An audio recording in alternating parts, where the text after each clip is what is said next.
Here. Ooh, it works. Here. Alderman Clash. Here. Alderwoman Bassey. Here. Alderman Strack. Here. Alderman Cook. Here. Alderwoman Miller. Here. Is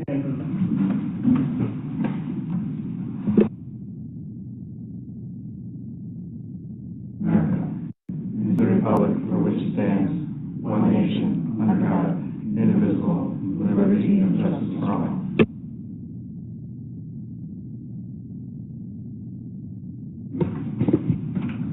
At this time, this is the public comment portion of the meeting. Mr. Herman, you're up first. Please state your name and address for public record. There's a button in the middle of that. The long button right there? Yeah. There you go. Sorry. Han Herman, 3420 Waukegan Road, on the Riverwalk. We moved to town 9 years ago, and compliments to the city. The area has changed dramatically. Downtown has changed dramatically. Very welcome for the new investment in the area. One of the concerns we have, new piers were put in. We live on the very end by the gazebo, closest to residences, Riverside residences. When some people come and park on the weekends, they're there for a pier party, and they stay in their boats and they blast the music for 4 or 5 hours at a time, where we can't even sit out on our patios. And if we ask very nicely to turn down their music, they just smile and turn it up. Also, one of our neighbors brought their grandchildren down to the gazebo this weekend and said they couldn't sit down in there because it smelled of urine. So some people who do park their boats there use the gazebo as a place to relieve themselves. Also this summer, we had several people come down with wagons, and they brought their large screen TVs, their video games. There's an outlet in the gazebo that they can plug into, and they can do video game parties for the whole day, which is not what I think what the city was envisioning when the gazebo was put there. So I'm curious as to who we could talk to, and I don't want to call the police all the time and say, you know, there's a disturbance, but we'll talk to our Alderman Santee and see if there's somebody we should contact when something is going on that we know shouldn't be happening. We're seeing more people on a weekend go by our residences than we would see in a whole month on a weekend day, and it's really great. And I think signage for please walk your bike a little bit bigger would be helpful, because a lot of people don't know they can't bring their motorized scooter or their bicycle or their skateboard down there. And then, so of course, we're somewhat concerned about the open carry. If that comes to be, that notification would be posted as to what cannot happen. Thank you for your time. Appreciate it, sir. Owner of 3404 Waukegan Road.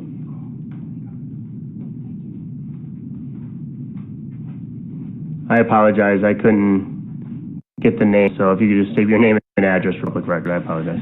My name is Bridget Silver. I live at 3404 Waukegan Road. Thank you. Okay.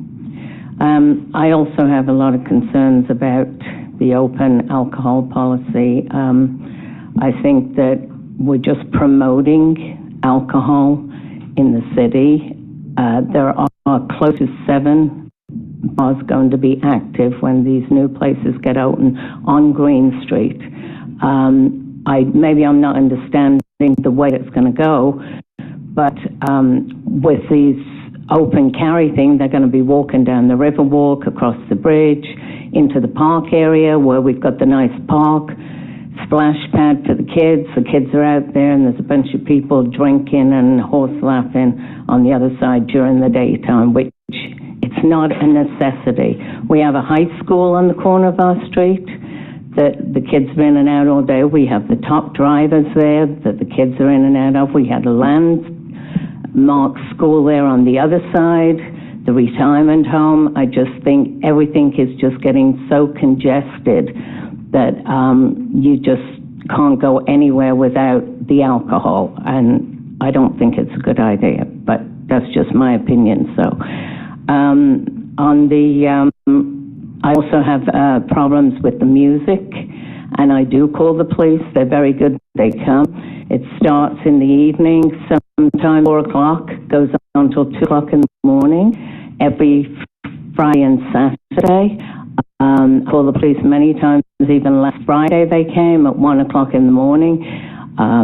If you can't go to bed in your own home at 10, 11, or even 12 o'clock at night without being woken up with the music, or it's not even the music, it's the bass. I've been down to the bars, I've spoken to people, I've spoken to the police department, but all I know is I have to keep calling. So it's just not a necessity, I wouldn't think, to have everything open till 2 in the morning. Then we have the incidences on the Riverwalk. The one guy walks down, coming out of the bar, nobody sees him again, they find him in the river. Then we have 4 young men standing in the parking lot trying to break into a car at 4:30 in the morning. Then we have, there was another incident. The shooting in the parking lot over on by Green Street Cafe. It's just bringing more outsiders into McHenry. McHenry's a beautiful town. There's some beautiful things that have been done, but it's just turning into just a free fall, and it all happens after 10:30. I've been down to the Vixen a few times, and I really enjoy it, but when you walk the door after the music for the concerts or whoever is playing at the time, you will notice everything changes. It's all the young people coming in, and all it is boom, ba boom, ba boom, ba boom, until 2 in the morning. Police have heard it, I heard it, the neighbors have heard it, everybody's just kind of like, what are we going to do? So that's it in a nutshell, really, for me. Thank you, Bridget. Appreciate Thank it. you. Terry O'Brien? Hello, Terry O'Brien, 344 Waukegan Road. So I'm, again, another one of the Riverwalk people, and I do want to start with saying that it is amazing what's been done down there. I mean, it's a truly a wonderful place to live. The work that's been done downtown on the Riverwalk, Miller Point, it's fantastic. I mean, I truly am lucky to live there and feel very fortunate and hope it continues to flourish as it is.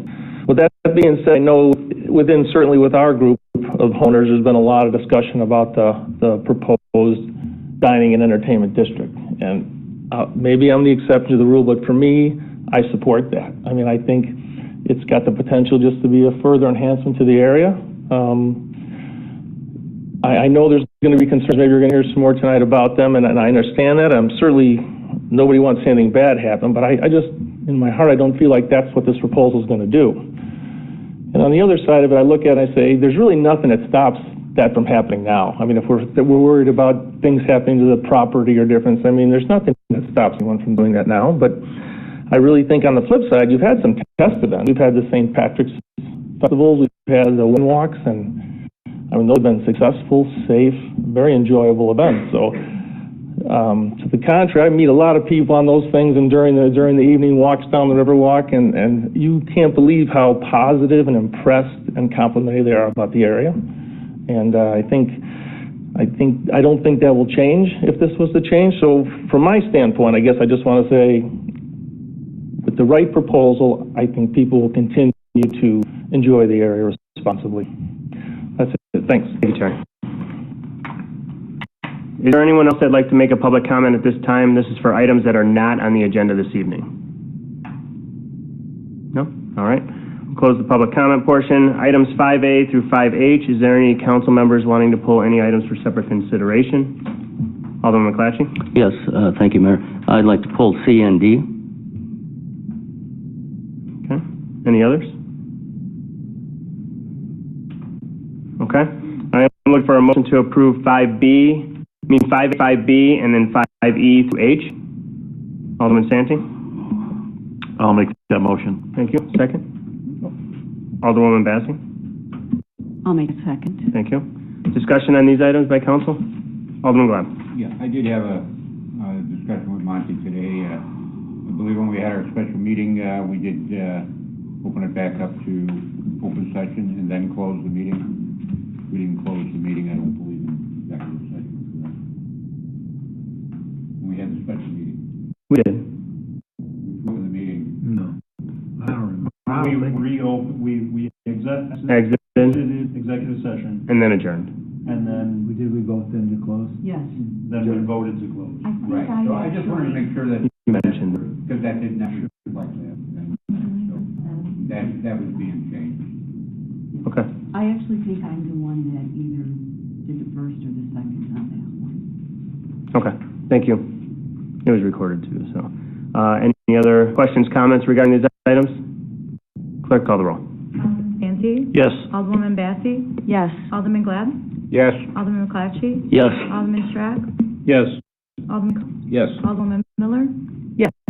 Thank you, Council. Item 5C pulled by Alderman McClatchy for the Rise Up Foundation, use of Peterson Park to set up, host, and clean up for a benefit concert from Thursday, September 12th through Saturday, September 14th, 2024. Special event for license, sale of beer, wine, and malt liquor with drink ticket sales to cease 30 minutes prior to park closure and 100% reduction waiver of charge city services incurred as a result of the event.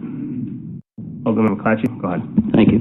I guess I'm directing this to Director Hobson. Non-police, non-security, how many city employees do we involve in that?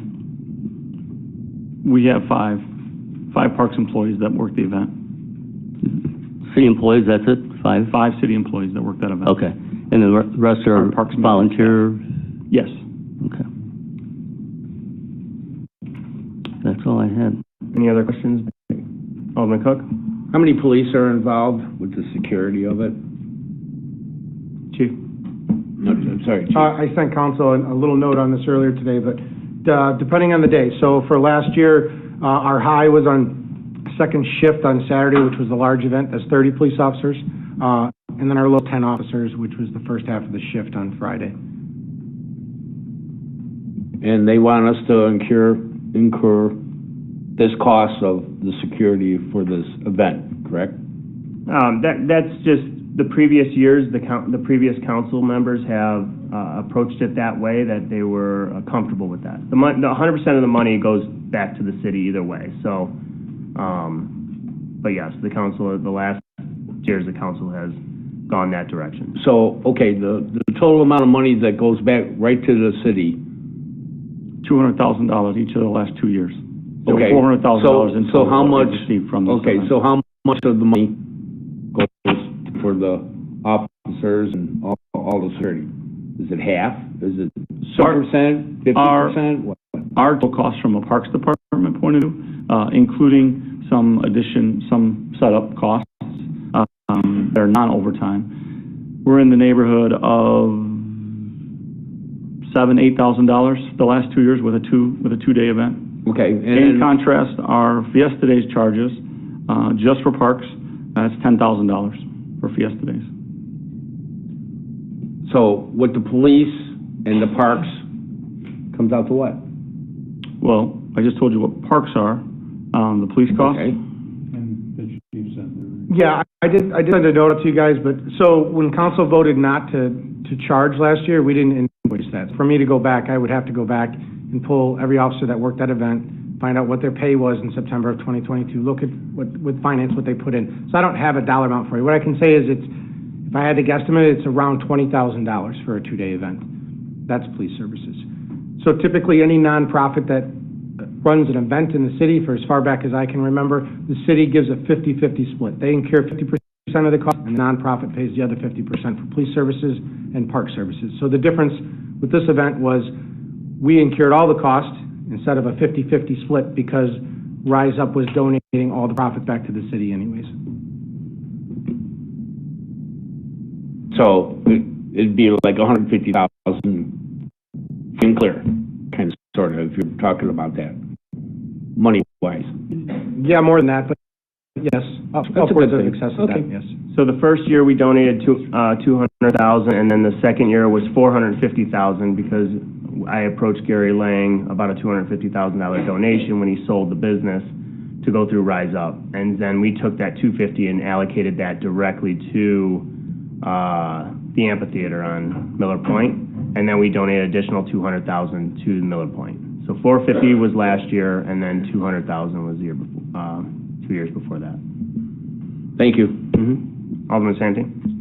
Yeah, I just want to thank Chief Burke and Director Hobson for the information earlier today, but yeah, I can see where yes, there's definitely an investment out there, but we are receiving quite a large sum donation in regards to going to certain entities into the city in regards to Miller Point.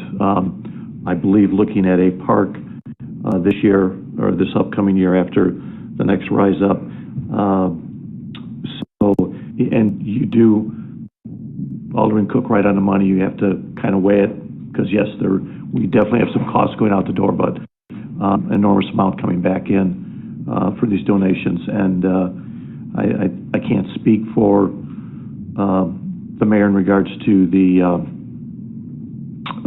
Rise Up, but I know I was one of, I don't know, a few hundred 300 volunteers that help out. So I was comfortable with this 2 years ago. I know we passed on it last year. There was no event, but I'm comfortable with this year also.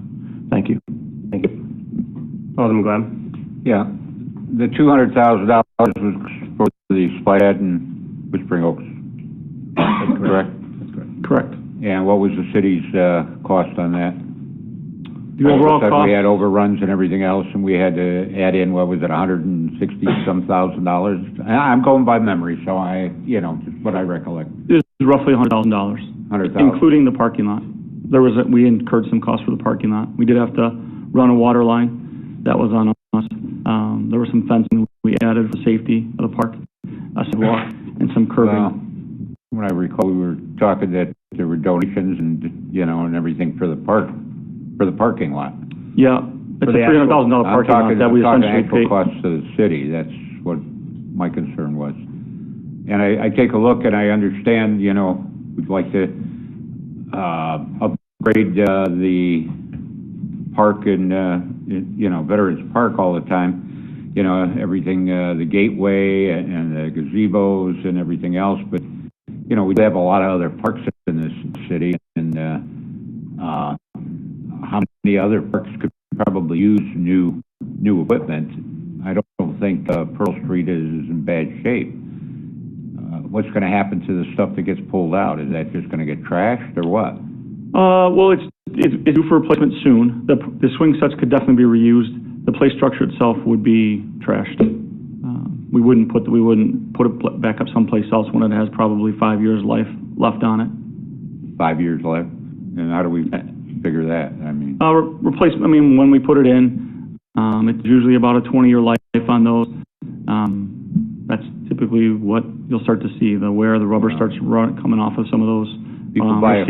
I'm sorry, I don't want to cut you off, but people buy a car, and for some people, it'll last 5 or 6 years, 7 years, and it'll last a lifetime. And they both do the same thing. It's kind of hard to judge on an exact, exact time on it. I would just like to see it, some of the other parks a little bit more attention than it's always the focal points. The splash pad at the Whispering Oaks Park was because of where it is located as far as right off of 120, Pearl Street because of the downtown area. But there are a lot of other parks in our community that kind of need to be spruced a lot more. And I would have liked to see this money possibly go to some of those other parks. But then again, I understand that Rise is looking at this as far as that's what they want to run this for. And I applaud the mayor and his wife, for this challenge. But I want to be assured that it will be paid for by Rise and that there won't be any costs to the city on this if we're going to replace it early. Yeah, that was one of the specific conversations, especially as we get into the CIP discussion later. There's just not the money there that we're going to be able to put in. And so having a project that's self-sustaining, self-sufficient through the donations was important. And then I'll also add, that location was chosen for a number of reasons on my recommendation to the mayor, in that it's probably our second most popular playground, after Fort McHenry is number one, but that's our second most popular playground. There's also parking there. It's centrally located. There's bathrooms there.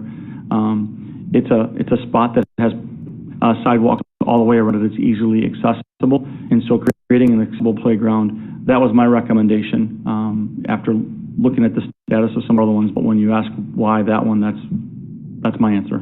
If we looked at Fox Ridge Park, I mean, how old is their equipment? And I can't remember the last time that's been replaced.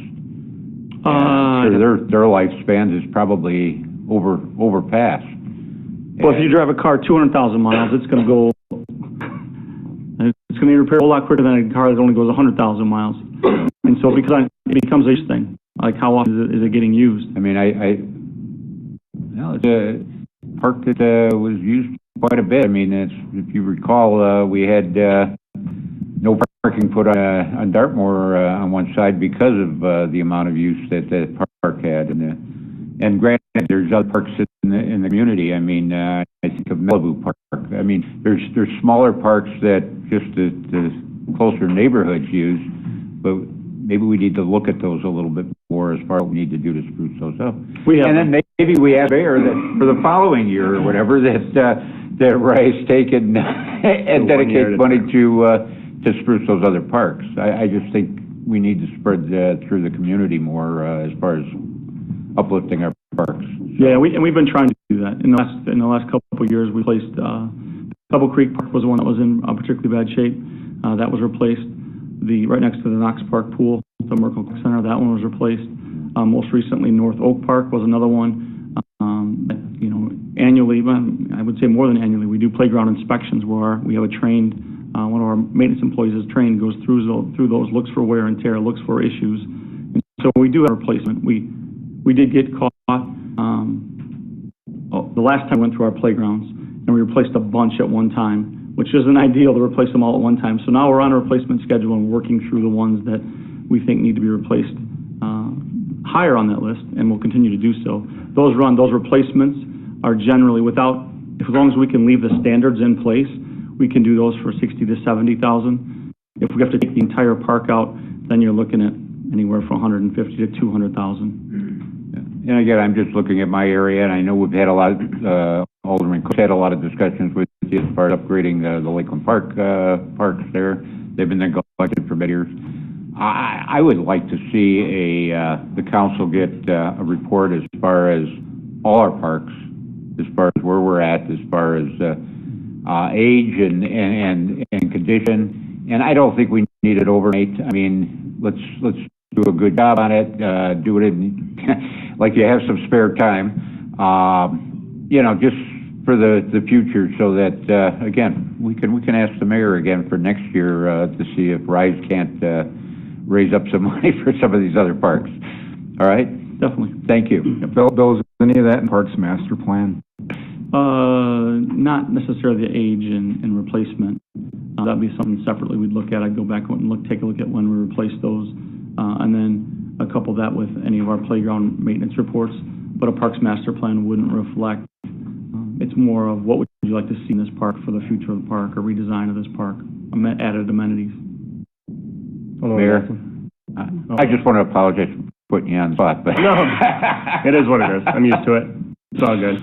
I just want to say, Alderman Glab, I've already asked Bill if he could put together some information on the parks. He's already working on it, so he's on the ball on this one. Thank you. I'm just looking at detail, that we have a good detailed report on it. I would say that I did send a draft out to all the aldermen earlier today. Alderwoman Bassey had asked me to look at all the maintenance costs within the last 5 years in every one of our parks individual. So I broke it down by every single park in the last 5 years, what we've spent, with the exception of general maintenance costs. It's hard for me to say we have a $70,000 mowing contract and here's what it costs, nor can I go in and say every time that our maintenance guys touch a park to do tree trimming, unless it's contractual, unless we're there a longer time, when we're spending more time and effort, that's easier to track. We can say, all right, we know we did a significant project there, but I did add also the maintenance cost. Last year, I think we spent $60,000 in contractual to repair parks, as well as $56,000 just for when we buy the materials and do the work ourselves. But there's a chart that covers the last 5 years and every project that we've done in parks. It's a draft. There's a couple things that I need to go through and still add, but over the last 5 years, every dollar that we've spent in parks is in there.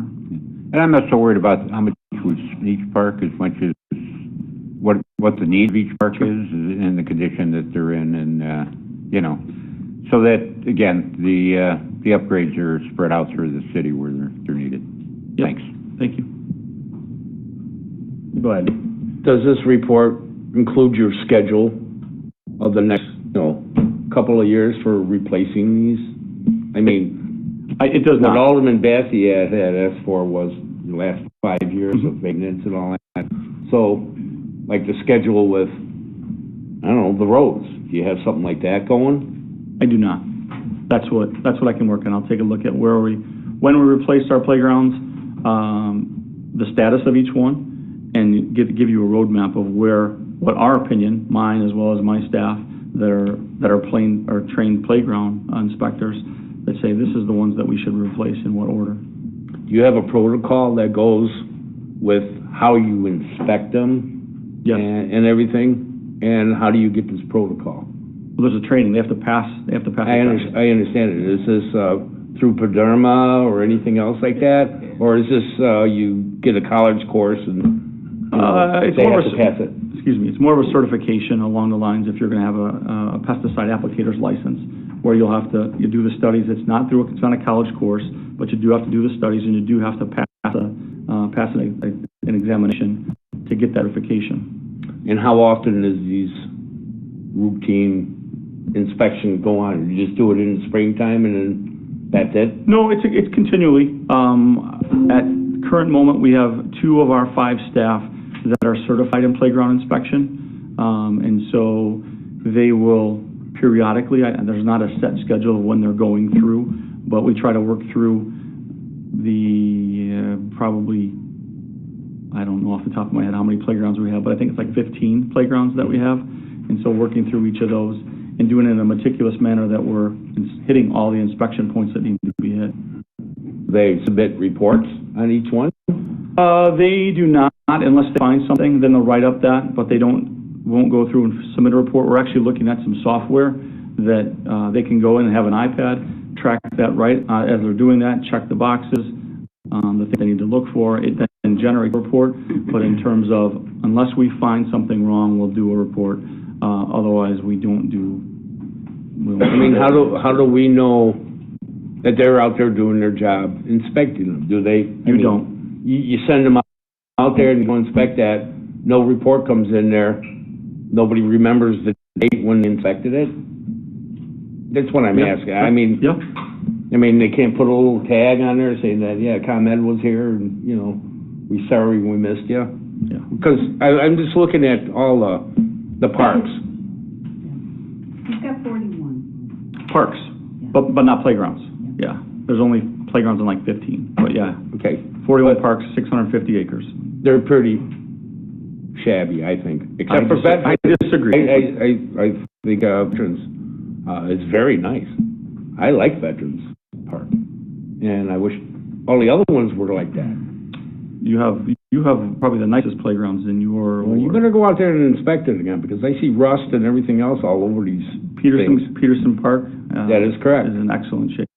That's 2-3 brand new playgrounds in that alone. Okay. Also, if you recall, about 2 months ago, for the funding of Rise Up, I did ask the council to get back to me on where you would like the money to go. I don't recall any responses, but if there is other projects that you'd like to see Rise Up go to, if there's extra funds, and I hope there is, then we can look at using that money to and allocate that to other parks that are in the city. So once again, I encourage you to email me some parks you have some concerns with, maybe even after that report comes out from Bill, and then that way we can kind of, hopefully allocate some money to that. So, any other questions, comments from Cal on this item? Clerk, no, I need a motion. Motion for 5C as presented. Alderman McClatchy? Alderman, second. Alderman Gleb? Second. Clerk, please call the roll. Alderman McClatchy? Yes. Alderman Gleb? Yes. Alderman Santee? Yes. Alderwoman Massey? Yes. Alderman Strack? Yes. Alderman Cook? Yes. Alderwoman Miller? Yes. Thank you, Council. Next item on the agenda was 5D. It was pulled by Alderman McClatchy. Authorize the execution of contract with Commonwealth Edison in the amount of $69,988.21 and waive competitive bidding and accept a low quote from Associated Electrical Contractors, including base bid in the amount of $9,500 for Riverwalk Phase 4 electrical work as described in the agenda supplement for a combined project cost of $148,488.21 minus $1,511.79, less than the budget amount of $150,000. Director Hobson, do you want to? No, we're good. I pretty much read all that, so we're good. All right, go ahead. Yeah, my question is, last April we had a meeting on this and we talked about putting the seawall in this fall. You remember that? I do. Okay. What caused that to get pushed back? What caused it to, well, the plans had to be finished. We didn't, the plans were never even finished to 100%. Well, they're at 95%. There's some details that need to be completed. However, those plans were not completed until September, in conjunction with the electrical plans.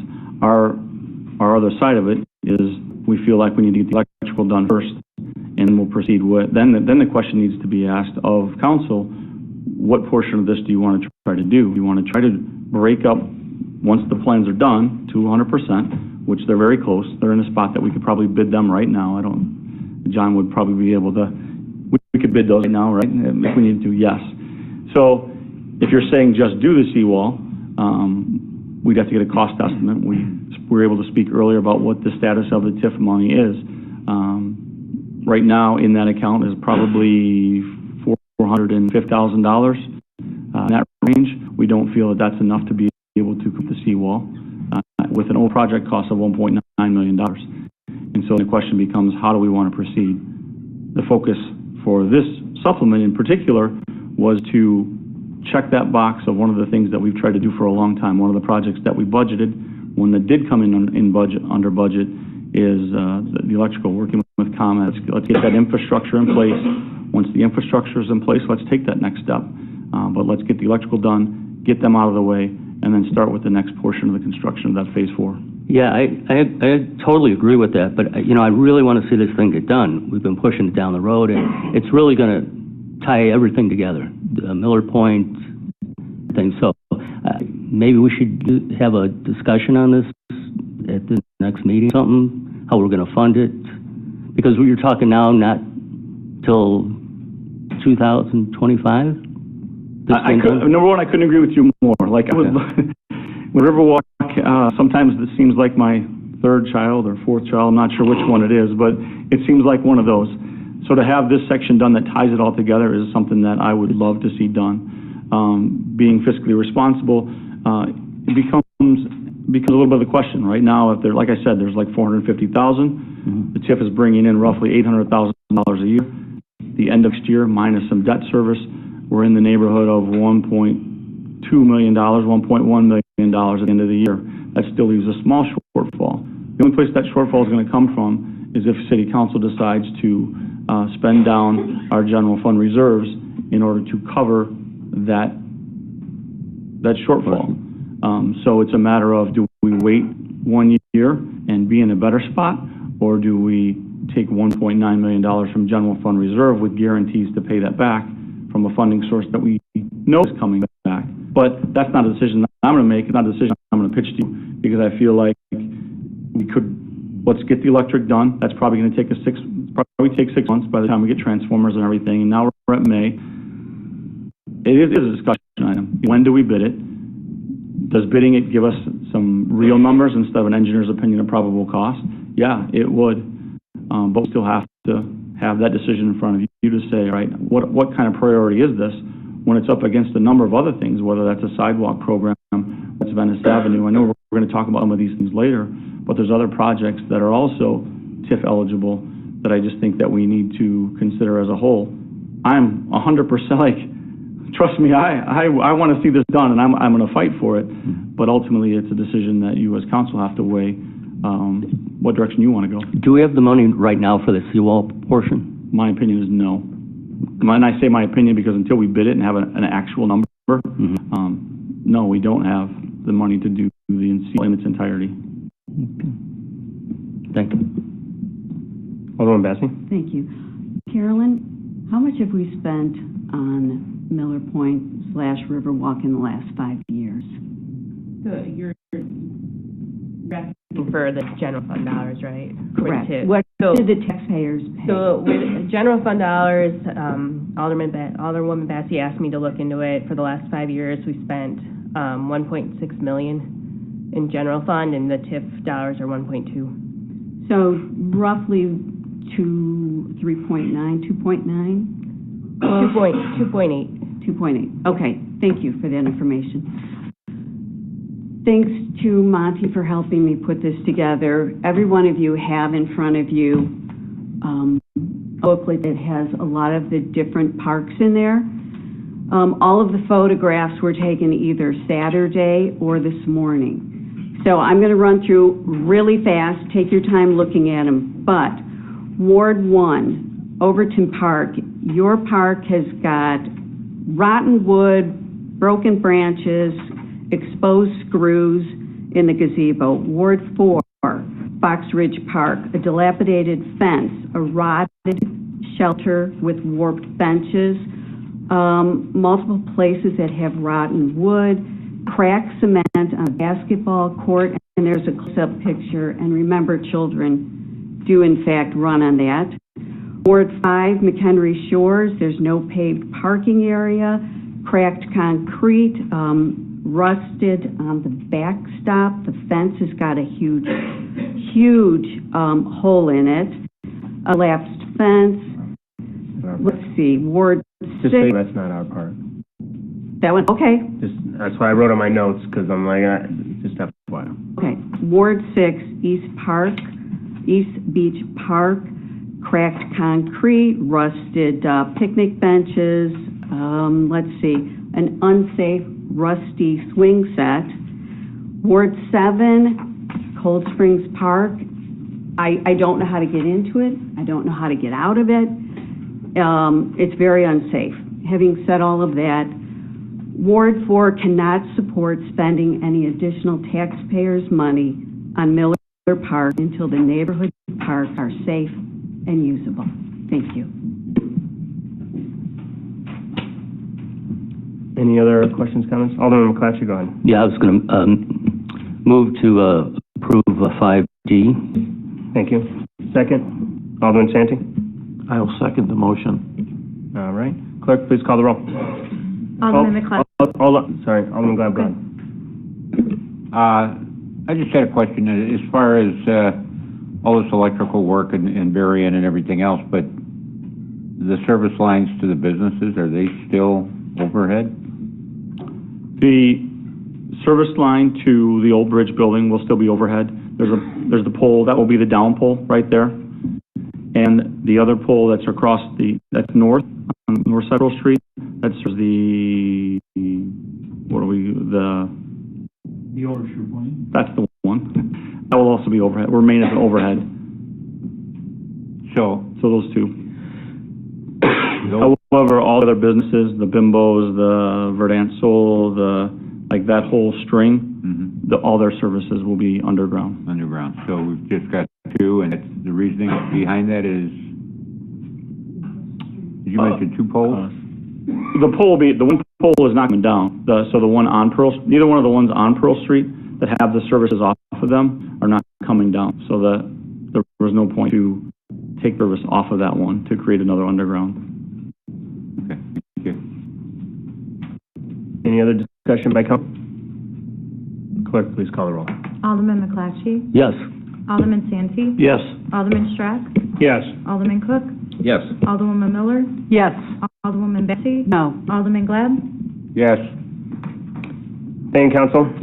Next item on the agenda is 6A, is a video gaming license, Shelley's McHenry LLC, DBA Corned Beef Factory. Looking for a motion to approve a video gaming license at Shelley's McHenry LLC, DBA Corned Beef Factory, located at 4300 West Elm Street, McHenry, Illinois. And if approved, pass an ordinance editing Section 4-6-8, subsection A, number of licenses of the McHenry City Code. We have the applicants here. I'm looking for a motion at this time. Alderman McClatchy? Yes, I would move that, that we approve the video game license for Shelley's McHenry LLC. Thank you. Second? Alderman Strack? Second. Thank you. All right. So the applicants are here, and it looks like with some food. After the vote. Does it take minutes? Oh, I'm sorry. I'm sorry, I'll be grilled cheese next time. And he can't eat it. We will. Oh, okay.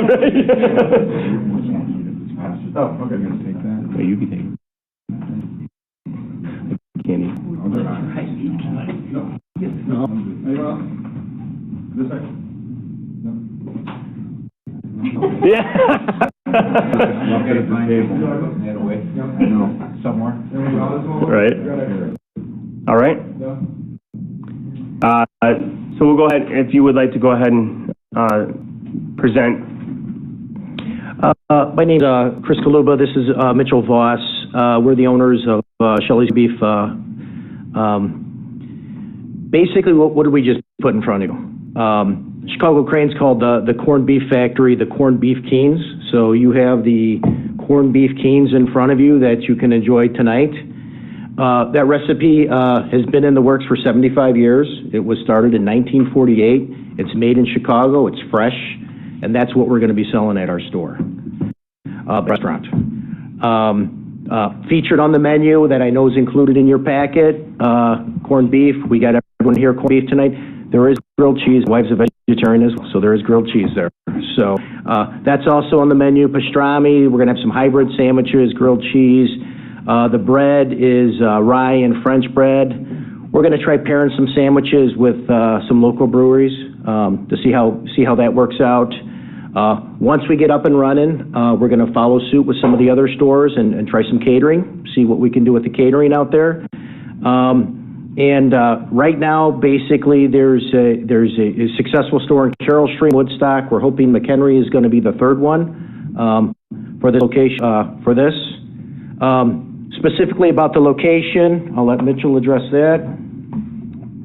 So the unit we have is over 3,400 square feet. It's in McHenry Village Plaza. It's right off of Elm Street, 4,300 Elm Street. This particular store used to be a pawn shop. It left in November of 2019. It's been vacant for 4 years. The Corned Beef Factory has already approved this location for us. They've been out there. They helped us with the build out. They helped us with a lot of things. As you can tell in the floor plan in the packet, it seats comfortably 24 to 30 people with another 6 seats at the bar. We think this will be a good location. Obviously, the corned beef has already approved it. Angelo's is there. The Chase Bank is there. There's going to be a lot of foot traffic. Between us and the landlord, we've had over $300,000. I don't know if you guys have seen pictures of the bathroom, but it's actually nicer than the bathroom I have in my apartment. So, yeah, we're hoping to make this work. I also have here with us Mike Morrison. Mike's going to be the general manager for this location and future locations. I asked Mike if it was fair to say that he's been in the restaurant industry his entire life. He said it would be. He's here to answer any questions. Mike operated a location, most recently Mike operated a location west on D. It was featured on WGN and was given the Northwest Suburbs as one of the best in the Northwest Suburbs. He also received an award from the King County Chamber of Commerce for King County Small Business of the Year. So Mike has a track record, and he's going to assist us with running this location and hopefully future locations, and we're going to answer any questions. Thank you. Appreciate that. Any questions from council to the applicant? Alderman Santee, go ahead. Sorry. Couple questions, gentlemen. in the Carroll Stream and Woodstock stores, is it the same restaurant master plan that you want to do here, where you've got your sandwiches, you're selling alcohol, and you want video gaming? Are those three components in those two locations? They are. They are, okay. You were in front of us in March of this year. Yes. And I know the gaming component was not approved, but yet you do have a location that my understanding is yet to be open. Is that correct? That's correct. Any reason behind that? The reason behind that is we went to the corned beef factory. I begged them to let us open without a gaming license, and they will not let us open. They will not use this concept without a gaming license. Okay. So the corned beef factory, which you're operating here, is an actual, it's not independently owned, it's a franchise? It's not a franchise yet. We have a licensing agreement with them. They will not allow us to use their beef and their name without following their protocols. There have been discussions about them franchising this down the road. And that's their protocol, what we just discussed in regards to you're doing sandwiches, but you have to have the liquor license and the gaming license before they'll let you start selling the that's sandwiches. Correct. I don't have any other questions right now. Thank you. Alderman Glenn? Yeah, my question is, Attorney McCardle, I thought when a petitioner was turned down by the council, I thought they had a year before they could come back to apply again. I didn't look at any rule that says anything like that. Maybe we do, maybe we don't. If we have a rule like that, you certainly have a right, because since you made the rule, to change the rule or grant a variation to it or whatever. I looked at the parliamentary issues. The mayor called me today and asked to look at those on whether this was a proper reconsideration or a renewal of a matter that we previously discussed, and the rules allow for this. Okay, that's, I just recall from years back that there were times that somebody had to wait a year before they could come back to the council. That's why I was wondering. That sounds like a zoning rule, but I didn't look at that for that particular one. I just looked at parliamentary, and I think we're good on parliamentary. All right, thank you. Any other questions by council? Alderman Stratt? So, gentlemen, thank you for coming tonight. We appreciate it. We appreciate the sample as well. You guys do not run the Carroll Stream or Woodstock locations, correct? That's correct. Do you, in the information that they've provided to you to jump into this venture with them, do you know the percentage of sales revenue that they're creating? I'm not asking you for math, I'm asking you for percentage. How much is food sale related? How much is alcohol sale related? Do we know what that ratio is in those other two locations? I don't know if the alcohol was included. I know the Carroll Stream location, 1 month, I think it's on average is about 40,000. Woodstock is doing about 20,000. But we don't know the split in I do not know revenue the split. stream. No. Okay. I know the split. And we can obviously find out what the gambling revenues by looking it up. So thank you. I think I have no more questions at this time. Any other questions? Alderwoman Miller? I'm looking at your print, and I see 7 gaming machines, and that exceeds our limit, correct? 6, yeah. So... Sorry, I think one of those is probably a redemption terminal. So you have, that makes sense. By law, we only have 6 gaming machines in there. The other Perfect. one's probably a redemption terminal, which is kind of the ATM. And in the lower left-hand corner, behind the bathrooms, is that just storage? Yeah, behind the bathrooms where the 3 lines are. Yeah, it's just storage. It's where the electrical boxes are, the alarm system. It's all in there.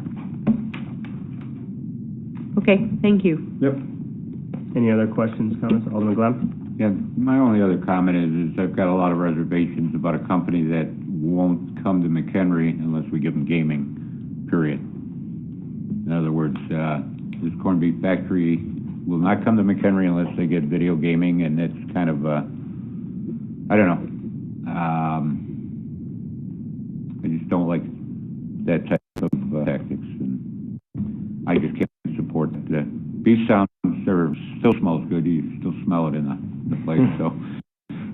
good stuff. It's just the fact that, it really kind of turns me that, well, we won't come to town, and I'm not saying you, but, the company itself, won't allow it unless, we give them video gaming in it.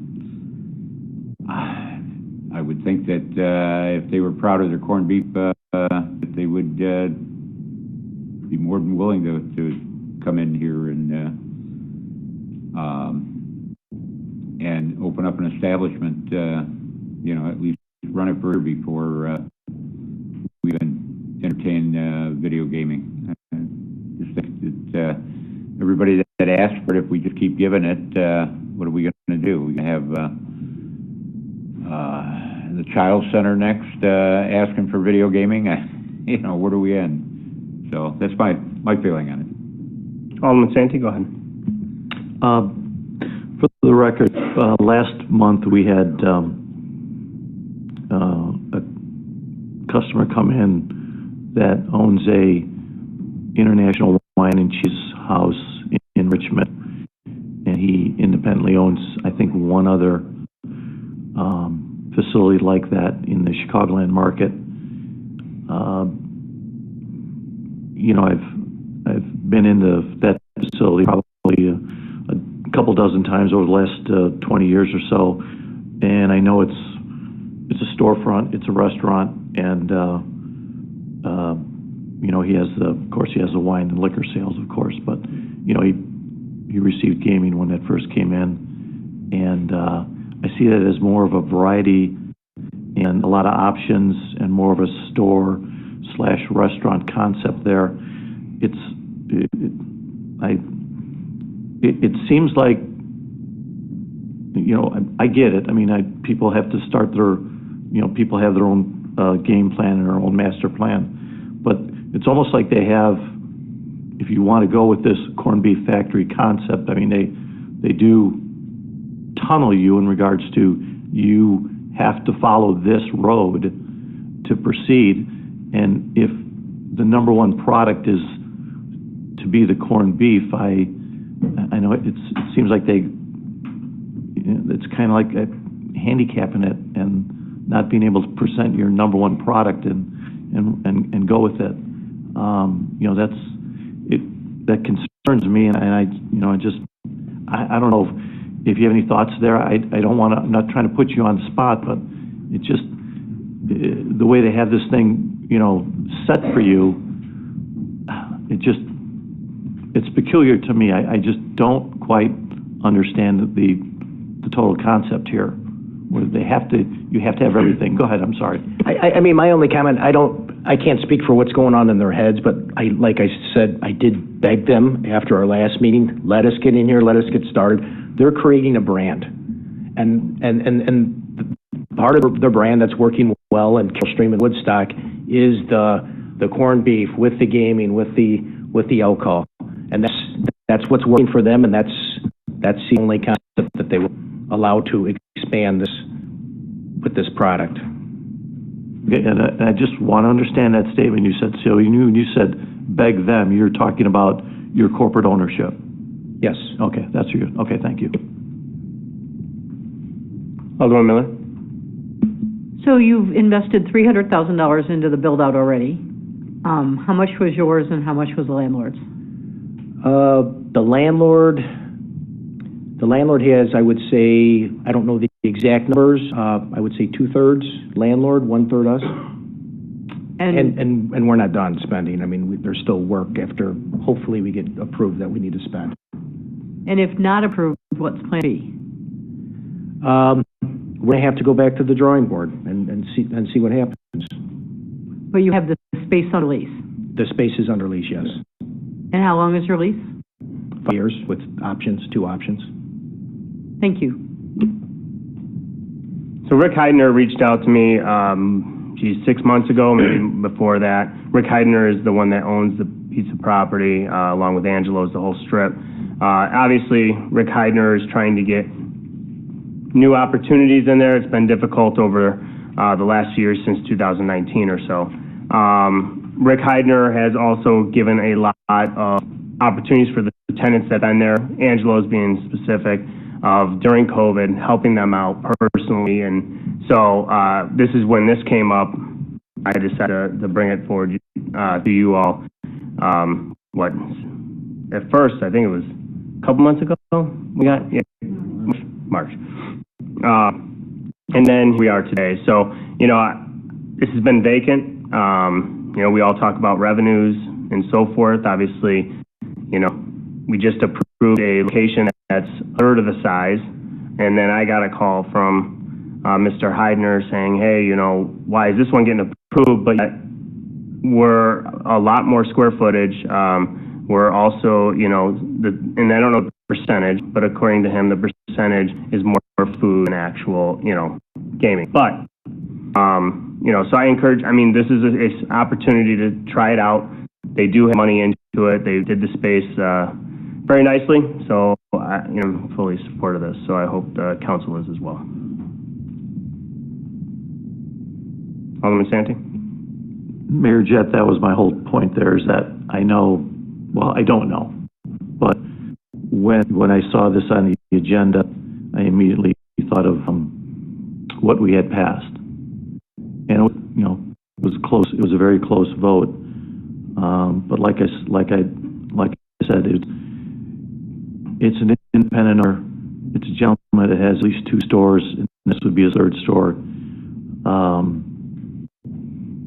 And I remember saying to him that night, and, I know I'm only one of 7 here, but, when he presented what his plan was, what he wanted to do, and the concepts that he wanted to bring from his and cheese shop in Richmond and bring it down here, it was a unique concept where it seemed to, in my mind, it's bringing in more than just a place to possibly grab something to eat and have some gaming, where, they would be doing some, their number one product is wine and cheese, and that's what made, his first dollar. And, he's making a commitment and understanding he, like I said, it was a close vote, but he received everything that he needed to start there. It's just, it's tough for me to just kind of grasp this concept, and I get it. That happened, so suddenly you guys are back. Well, I shouldn't say suddenly, but you're on the agenda. That was a concern, and I appreciate the mayor's comments. But I'm looking at this and just kind of questioning. Are they really bringing something to the table other than sandwiches and gaming? If it's such a great product, it should be able to stand on its own. I don't know if anyone has further thoughts. That's all. Thank you. Thank you. Alderman Strack. So just to be 100% transparent, I voted yes to this last time. I'm hearing reservations from the rest of council, so I'll ask the applicant. If your annual food and beverage sales are less than your gambling revenue, and we revoke your license, how would that be for you? If our license is revoked based off my discussions with the corned beef factory, they would probably prohibit us from purchasing the product from them. You understand my question, right? If your annual food and beverage sales are less than your gambling revenue, so if your food and bev sales are where they, again, I asked the Woodstock question, $20,000 a month, that's $240 a year, right? I don't know what you're thinking the gambling revenue will be, but if your gambling revenue is 100 and your food and bev is above that, you're good. But in hearing the reservation from council, I'm trying to do what I can figure out to get this passed. I understand the dilemma you're put in from the purveyor that you're buying the product from, but hearing from council, they don't want another gambling cafe. They want something with something else. Alderman Santee's comment about the other entity that came to us last month, there's a retail component, there's a lot of other components to that, even though it's a smaller location. What is council's feeling if we handle it that way? If we give them a license to do gambling, but the food and bev ends up doing what it should be, it's now not just a gambling cafe, now it is providing food and beverage on that side of town, and we have another new entity. I just want to throw it out there for ideas to see if anybody's open for that. I mean, for them to put all that money into it, I understand. that's a huge risk. And Rick Heiser, I mean, that's. Again, I'm just trying to find an alternative. Yeah, I get it. I just don't know how we approve, 1,300 square foot. Well, that's a different case and a different footprint, I get it. Yeah, I mean, it's not much different, is my opinion, but go ahead, Alderman Santee. No, I'm trying to follow Alderman Strack's thinking here, because I said to them, and I'm going to keep to my word on this, that every April we pass our budget for the year. And in that budget is the liquor licenses. And they're passed as one full group, but they each have a number, and we can easily pull one liquor license and vote on that individually in that meeting. And if I don't see what that gentleman presented over the next 9 months, I mean, he's building something out, I will gladly pull that license and make this council vote on that individual liquor license at that time to possibly deny him, and then, he's going to be closing up, or he's going to figure out something else to do. And, that's the way that we have here to say to you, okay, prove yourself on the food side. In a year, if the numbers don't come out, then, if your liquor license is removed, that means gaming is automatically gone. And I mean, I don't want to put you in that spot, but it's, it's what we have, and I follow Alderman Strack's thinking. And I don't know the legality or that. I think our food will speak for itself. Maybe go take a 15-minute recess and you guys can eat and change your mind. But I think it's going to speak for itself. I hope that we should sell more food than gaming. I think it's going to be a problem. As a restaurant where I feel compelled to kind of jump in here, I feel that putting any sort of one-year marker on a new restaurant versus gaming sales might be putting us in a very difficult position. Most restaurants, bars fail within 1 year. So, and it's guaranteed that gaming is to produce a winning restaurant. You look at the Bulldog Ale House, just shut down. You look at the gas stations that have the gaming. What do they offer? Gas, they offer food. We give them an opportunity to make a little extra revenue. As a restaurateur who has struggled through COVID, struggled through a dying mall, Spring Hill Mall in West Dundee, 10 years invested in this, gaming was kind of a lifesaver for a restaurateur who needed to pay mortgage, rent, pay extremely high food costs. The cost of running a business and being successful is very difficult. And to put a one-year mark on this to say, we're going to compare this gaming revenue. The gaming revenue is pretty much a crutch for any restaurant or bar to stay in business at this point. And if you look at the number of restaurants and bars that have shut down that have had gaming, it's a very large number. I pride myself and have always on a simple rule that if I won't eat the food myself or serve it to my mom or to a loved one or to my wife, I have no business in the food business. And to me, the food is very important. Giving back to the community is very important. And to say, well, it's just a means to make more revenue, of course, that's what we're in business to do, is to make revenue. I would hesitate to say that an idea of saying in 1 year you're going to think about pulling a liquor license. If there was no gaming involved in this, 1 year there's no guarantee that any restaurant concept is going to succeed, because most do not. And I've got 10 years of experience of struggling and fighting to see how hard it is with food costs, keeping up with your competitors. I think that you need to consider that this is something that most bars and restaurants basically need to survive.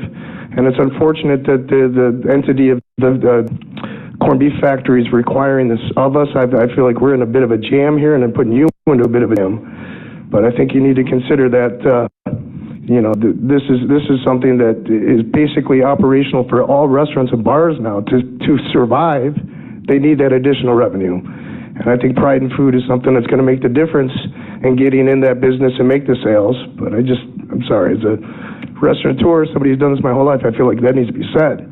We're not just relying on gaming, but that is something that's going to help any bar, any restaurant to move forward. Alderman McClatchy. Thank you, Mayor. I'm in the camp where we've got a lot of empty buildings in this town, and if we can get something in there, corned beef, I don't care what it is, whatever it takes, let's fill those up. So I voted for this last time, along with Alderman Strack and a couple other aldermen that aren't here now, but I think it's a good product. You don't see them on every block in town, that's for sure. But if it's filling up a space in town that's empty, it's a win-win for our city, so that's where I'm at. Thank you. Alderman Glab. Yeah, I found Alderman Strack's thinking quite inventive and promising, except if we were to do something like that, we'd almost have to do it to all the businesses that we have now. That's the only problem, you know. However, Attorney McCardle, I believe you would agree or disagree that our liquor licenses as well as gaming is privileges, and not at any time we can pull a liquor license from one year to the next. We don't have to approve them. So, you know, it's not something that is mandatory that we have to do every year. So, again, I just find that concept quite interesting. I'd almost bite on that one. So I just want to bring that up. Thank you. I just want to say publicly, for any businesses that are watching this, I am not in favor of ever pulling a liquor license unless you are violating anything. So that's just, I just wanted to say that. So, Alderman Miller. I just have one more question. When do you plan on opening? If approved, how fast can you open? If we're approved, unfortunately, we get in line with the Illinois Gaming Board, and it's probably going to be 4 to 6 months out. So you're not going to open until you get your gaming approved by the state? We can't. They will not allow us to operate this concept without having the live gaming and the liquor license. So we're 4 to 6 months out. If we're approved tonight, we will apply for our gaming license tomorrow, and knock on wood, 4 to 6 months we'll be open. Thank you. Any other comments, questions? Now, if you recall, this has happened also on Green Street. There's a bar that was approved that hasn't opened. It is completed for the most part without gaming. They're also waiting for their gaming to open. So I just want to make sure you are all aware of that one as well. Okay, but yeah. Well, yeah, I don't, yeah. But he's not gonna open until that is, until he has gaming. Yeah. Gaming license is 10 months. Go ahead, Alderman Sandy. Let's be even more factual here, though. Okay, it's a gentleman that has how many businesses down? 4? It's gaming, though. I'm just saying. Whoa. Okay, he's independent. I'm sorry, I shouldn't say whoa to you. I apologize, Mayor. Just said no. It's you know, and it's a family-owned business. They're here. They live here. They build here. They've refurbished buildings, apartments. The family's invested quite a lot of money into this city, and I think we have to make sure and understand that, because I really do look at that. I mean, if these guys came in and they had one on the west side of town, they wanted to put one on the east side of town, and they've been here for 10 years, you know, let's go. You know, I wouldn't have a hesitation, because now we have a history. They have a history, and I just wanted to make sure we all understood that. Thank you. Alderman Miller. I'm sorry to be redundant down here. I've given this a ton of thought, and I was a no on your first go around. I believe that I'm in favor of you this evening, and this is what's changed my thoughts. This is the west side of town. That strip mall has completely changed in its appeal to consumers. So you have 4 other ready-to-deliver food establishments there, being obviously Tacos El Norte, Little Caesars, Angelo's has hot and ready food, and of course you have the China Buffet. So people are already coming to that mall to eat. I think if your product has a history, and it does, which I know, I think you will get people in the door. I'm less concerned about the gaming today because your conviction to the project is strong, and thank you for coming because you bring that credibility. These 2 gentlemen are real estate investors. They don't bring the restaurateur background, and you do, and that adds credibility to the project. So I have shifted, and I hope that you can open sooner than that, because that's a big expensive nut to keep writing a check for if you're not open. Believe me, you're telling me. When I hear about investment, I don't know what everybody else is putting in. We've got a lot of money into this place already. And you know what? That's because we believe in it. And you know what? We're sticking with this concept. We wanted to be open already. We think this is a good product. We think it's a good concept. It's working in other places. This is going to be the first, hopefully, many of these for us. Thank you. Any other? Alderman Santee? I just want to say I agree with Alderwoman Miller.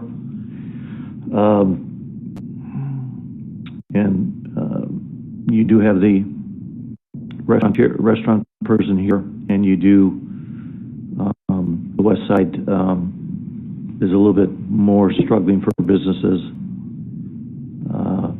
I'll tell you though, you can be waiting 9 months. That's so far out there. The state is terrible, guys. I mean, I know you can't respond to that, but it's probably 9 months out. So, wish you luck right now. Thank you. Alderman Cook?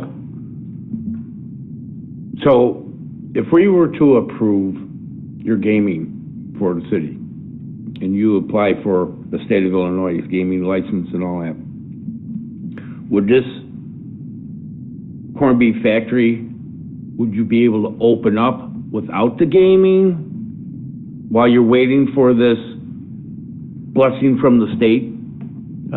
The answer is no. They will not allow us to open with this concept. Well. Any other questions, comments? All right. Thank you. Thank you, guys. Appreciate it. Anyone wants another sandwich? Open it up for public comment. Is there anyone in the public that would like to make a public comment regarding this item? See none? Clerk, call the roll. Alderman McClatchy? Yes. Alderman Stratt? Yes. Alderman Santee? Yes. Alderman Glab? No? Alderwoman Bassey? Yes. Alderman Cook? Yes. Alderwoman Miller? Yes. Thank you, Council. Thank you, guys.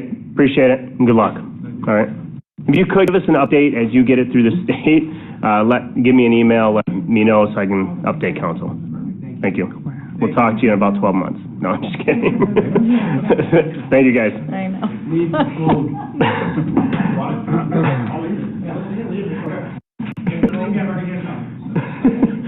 Thank you. Next item on the agenda is 6B, is a liquor license transfer. Motion to transfer a Class C liquor license from Mohini Incorporated DBA Shamrock Food and Liquor to Shamrock Convenient Food and Liquor located at 4105 Shamrock Lane, McHenry. I believe the applicant is not here. Okay. So I'm looking for a motion to approve. Alderman Strack? So moved. Second, Alderman Santee? Second. Thank you. I just want to let you all know, the chief, Monty, and I did meet with the applicant. No issues, and he's looking forward to taking over. He's actually related to the property owner as well, Dr. Sadi. So Any questions or comments by council? Alderman Strack? Happening soon, transfer of office? Yes. Okay. Yep. Any other questions, comments? Open up public comment. Is there anyone from the public that would like to make a public comment regarding 6B? See none? Clerk, please call. Alderman Strack? Yes. Alderman Santee? Yes. Alderman Glab? Yes. Alderman McClatchy? Yes. Alderwoman Massey? Yes. Alderman Cook? Yes. Alderwoman Miller? Yes. Thank you, Council. Next item, 6C, is a conditional use permit, Youth and Family Center of McHenry County. I'm looking for a motion to approve a conditional use permit for assembly use of the Youth and Family Center of McHenry County at 1007 through 1011 North Green Street, McHenry, Illinois. Director Palarecki? Thank you, Mayor. So, Youth and Family Services was located on Route 120. I don't remember the exact address, right? North side of 120 at Green and 120. They purchased this building from District 15, approached the city to get the approvals needed. They are in need of a conditional use as they're holding programs and gatherings of more than 25 persons per our ordinance. Planning and zoning, there were 2 residents that had some concerns. Those concerns were addressed within the meeting, and I don't see anybody here tonight to stand before you. So one of them was a resident next door wanted a fence, and then there was concerns about snow removal. So both of those were addressed by Lou Bay, who is from Youth and Family Services. And if you have any questions for me, the petitioner is not here tonight. Thank you. Looking for a motion to approve 6C as presented. Alderman Miller? I'll make the motion to approve 6C as presented. Thank you. Alderman Santee for a second. I'll second the motion. Thank you. Discussion by this item, by council on this item. Alderman Gleb? Yeah, just, I know, the fence issue, how was that resolved? They resolved it after the meeting out in the foyer, so. Perfect. Youth and Family Services is not putting up a fence. Okay, but the problem seems to be the fact that, besides the kids that were cut through, again, that the school's not there, I mean, the office isn't there anymore, but there's still the traffic going in and out with the lights and everything else. And how is that affecting the residents? Their hours of operation are during the day, and they would not be open during the night. So if they close up at 3:30, 4 o'clock before it gets dark during the winter time? I'm sure in the winter months you might have a few cars there, yes, but they also, they don't have as many employees as District 15 had. So there might only be 4 or 5 cars in that parking lot, whereas District 15, that parking lot was packed and they were spilling out into the road. Okay, they don't have as many employees, but how about as far as trips in and out, as far as visitors, whatever? That I don't know. I mean, the kids that are dropped off there after school by a bus get picked up by their parents, but I'm sure they're not pulling into that parking lot because there's only one way in and one way out. So I'm sure they're going to get picked up in those stalls that are along the road. So we have no way of knowing one way or the other how that was resolved between the property owner and the petitioner? I went out and I asked, and they said everything was good. Okay, thank you. Any questions, comments by council? Open up for public comment. Anyone from the public that would like to make a public comment regarding 6C? Thank you. Clerk, please call the roll. Alderwoman Miller? Yes. Alderman Santee? Yes. Alderman Glad? Yes. Alderman McClatchy? Yes. Alderwoman Massey? Yes. Alderman Strack? Yes. Alderman Cook? Yes. Thank you, council. Next item on the agenda is 6E, preliminary and final plat of subdivision and final plan approval for a conditional use permit at 2019 Richmond Road. I'm looking for a motion to pass an ordinance granting preliminary and final plat of subdivision approval and final plan approval for a conditional use permit for a commercial planned unit development for the property located at 2019 North Richmond Road. Director Palarecki? Thank you, Mayor. So U-Haul, when they were originally approved in 2016, one of the conditions of the approval was they provide an outlet on their property. So they're coming through with that now. We are getting a larger outlot than the original requirement within the original conditional use, and there is a LOI for that outlot already, letter of intent from a restaurant, from a drive-through restaurant, so things are moving forward with that. In addition to this request for the outlet, they are looking to do some expansion of their storage on the west side of the building. The outdoor storage, those pod-type storage things that you see on Richmond Road currently. Planning and zoning, the neighbors at Northtown Auto came out, and again, their concerns were resolved. One of the concerns was actually blocking off or curbing the parking lot where the two have a cross access right now. U-Haul's agreed to do that. And then we made sure that none of Northtown's signage was impaired anything that U-Haul was doing. So petitioners are here if there's any questions, as am I. Thank you. At this time, looking for a motion to approve 6D as presented. Alderman Strack? So moved. Second. Alderman Cook? Second. Thank you. Discussion on this item by council? Alderman Santee? I know it's in the packet, but I just want confirmation on record. The displays items are, I don't know how to define it on that angle, but it's like the southwest portion of the property, or yeah, it would be southwest, right? Closer to Northtown? Yeah. Okay, that's where they're at, correct? Yes. And I just thought about this. Wasn't there a transaction years ago between Northtown and U-Haul U-Haul ownership, or that side parking lot way on the west end, northwest end? Do you know of that? You want to answer that? Okay, yeah. I'm right? It happened? So when Walmart owned it, they had an easement that went right in front of the existing building. Okay. And so in order to terminate that existing easement, we bartered.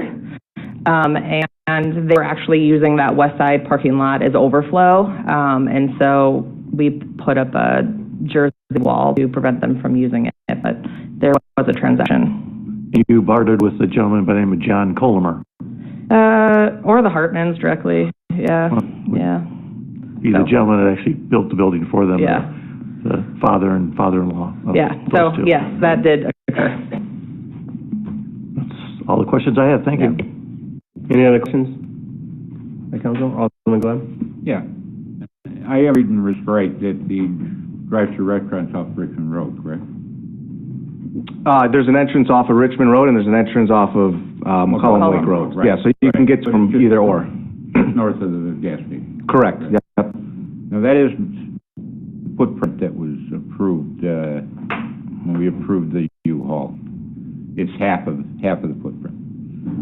Granted, it's a lot larger than, the area is a lot larger than what was originally proposed.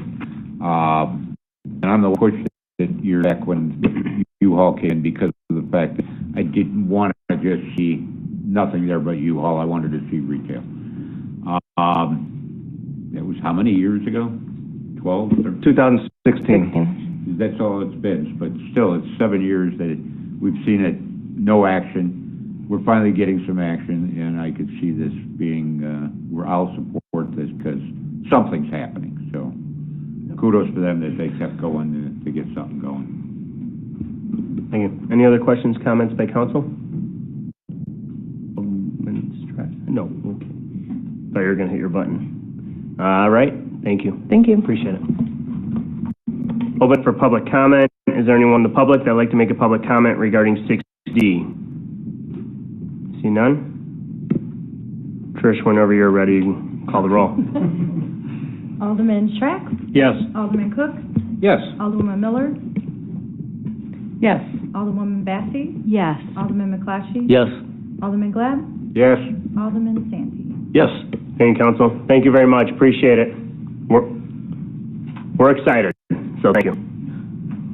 Next item on the agenda is 6E, a budget amendment, emergency boiler repairs to the municipal center. Motion to approve a repair invoice in the amount of $31,116.72 and pass an ordinance amending budget item 100-03-5120 in the amount of $19,116.72 for emergency repairs to the municipal center boilers. Director Palaraki? Thank you, Mayor. So we had budgeted some money this year to do some pretty intense maintenance on the heating system here within City Hall, as you all have sat in here and we've had problems with it before. As we dove into, we found items that we couldn't see when we were getting a quote. So before you is a budget amendment, an invoice, and looking for approval. We had to get the work done. It was an emergency situation. Boilers run all the time in a building like this, so we needed to be able to have heat for the people that work here. So looking for an approval on this from you guys. Thank you. Thank you. Looking for a motion to approve 6E as presented. Alderman Santee? I'll make a motion to approve 6E as presented. Thank you. Second? Alderman Miller? I'll second that. Thank you. Discussion by City Council? See none. Alderman Cook, go ahead. Is there any time frame of replacing these boilers? Actually, believe it or not, the boilers are in pretty decent shape for being 30 years old. They last a long time, as long as you... So we've replaced the tubes in them. That's what usually goes out. Okay. I've had professionals come in just for that purpose, to look at these boilers, to say, hey, what should you do with these? And they say they're not the most efficient thing because they're 30 years old, but they're workhorses and they're going to last a long time. So, but it's like $250,000 a boiler, and we have two of them. So $30,000 is compared to $250,000. Right. Okay, I just thought there was a plan. Alderwoman Bassey? Just a quick question. Is this money coming from the general fund? It is? All right, thank you. Alderman Glenn? Just kudos to staff, and it's not to downgrade what happened when they built this building, but I know that the city went almost to the hock completely when they built this building back 33 years ago, whatever it was.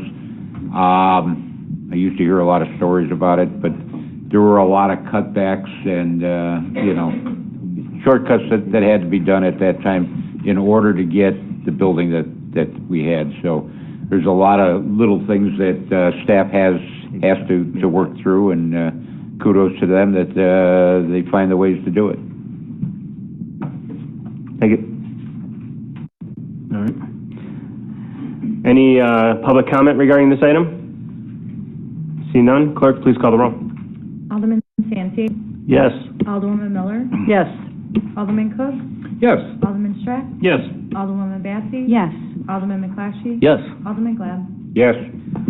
Thank you, Council. Next item on the agenda is 7A, is a presentation of fiscal year 24-25 Community Investment Plan.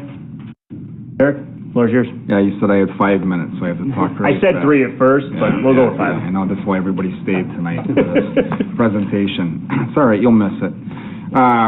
So around this time last year, staff did a presentation to council of the new community investment plan, a 20-year basically planning document for capital assets that replaced our 5-year capital improvement I almost forgot the name of it, capital improvement program that was established back around 2011, 2012 as a document.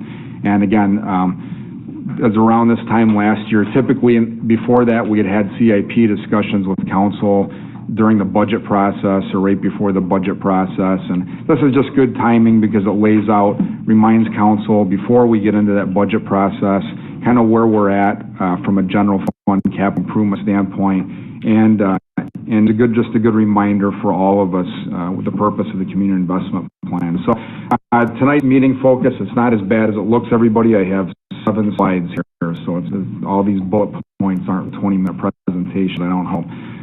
I won't take it personally. That's okay.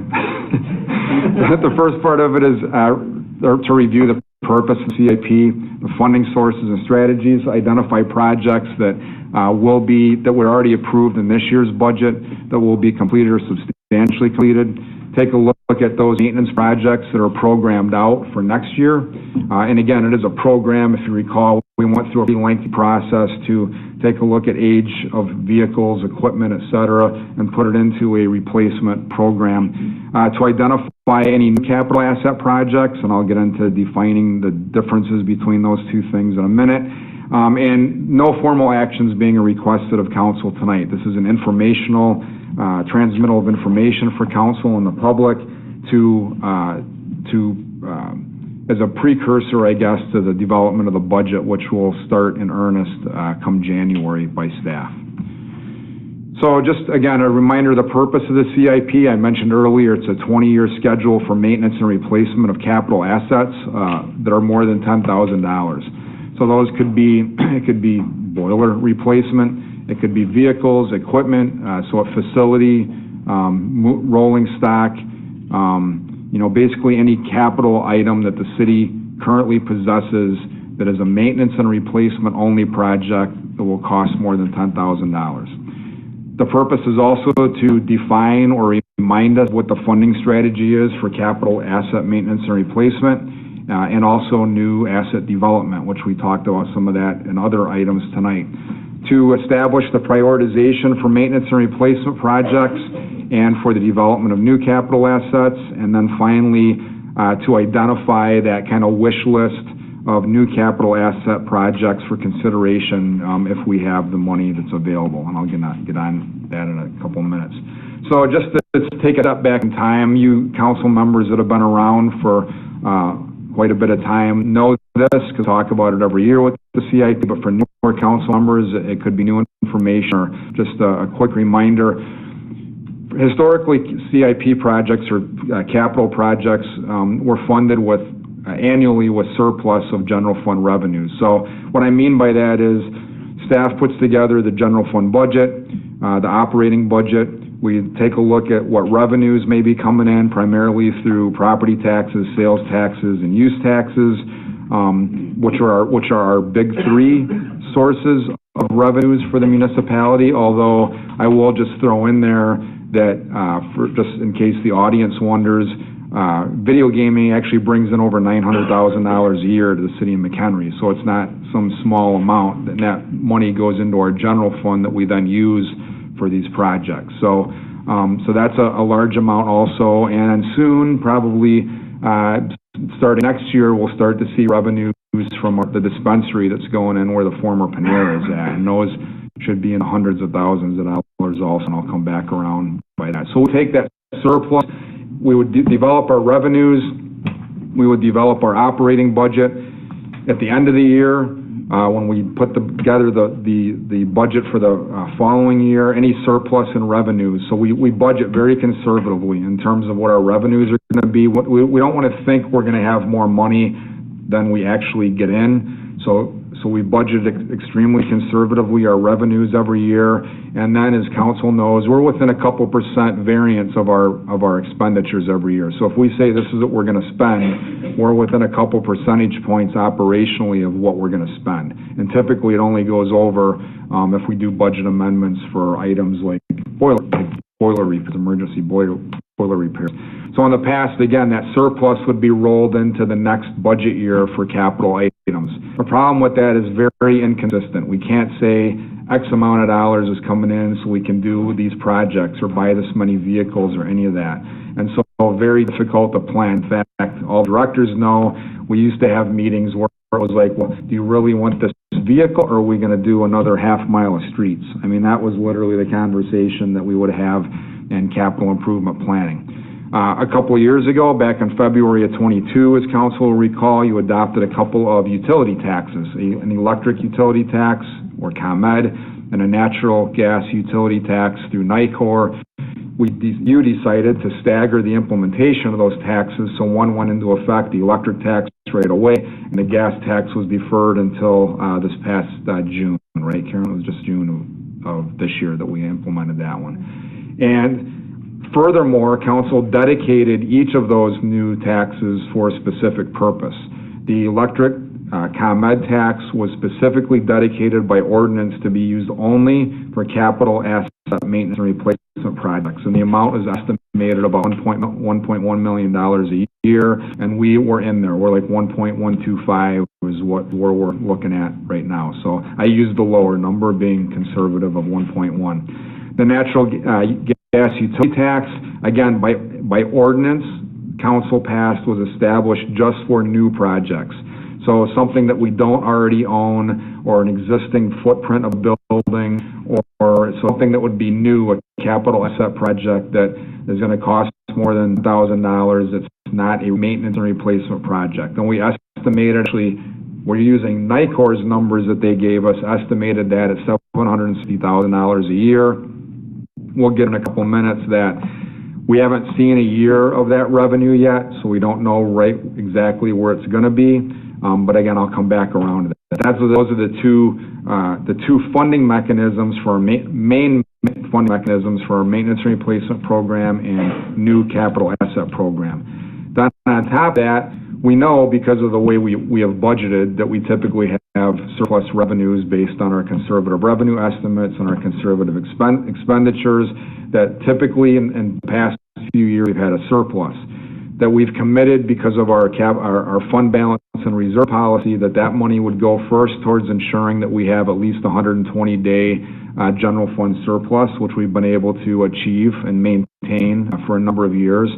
Secondly, that it would go towards any unfunded maintenance and replacement projects. So and I'll get into it in a couple minutes, if we have maintenance projects that are programmed at $1.5 million, but we're only bringing in $1.1 million, and there's a surplus, then that surplus should go to those maintenance and replacement projects first, because that's on a schedule for replacement. And if we don't do that, then we're just kicking maintenance and replacement projects down the road. And then finally, if we meet the general fund balance, we meet the maintenance and replacement projects, the last thing would be for any new capital project to supplement the gas tax for any new asset development.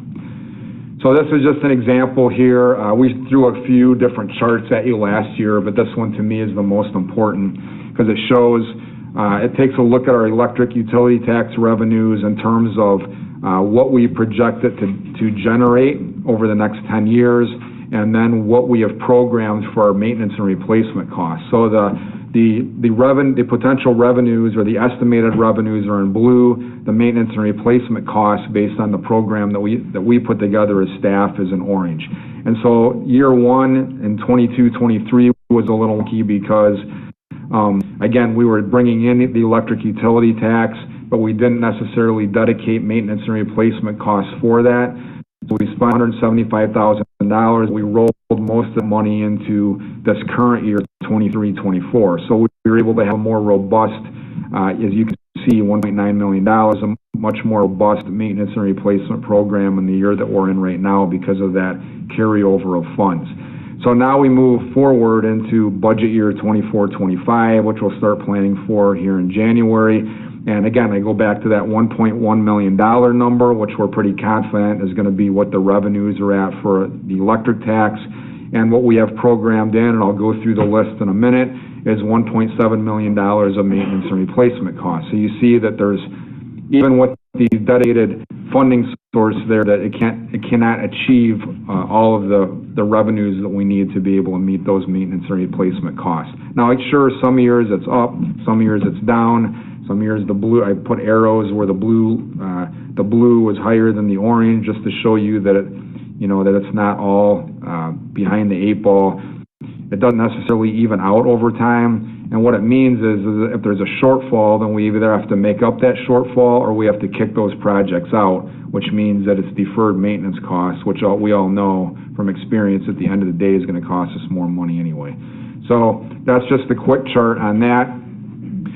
Let's take a look at, these are all the projects. I'm not going to go through all of these. These are all the projects that we were able to either have completed or substantially completed by the end of this fiscal year.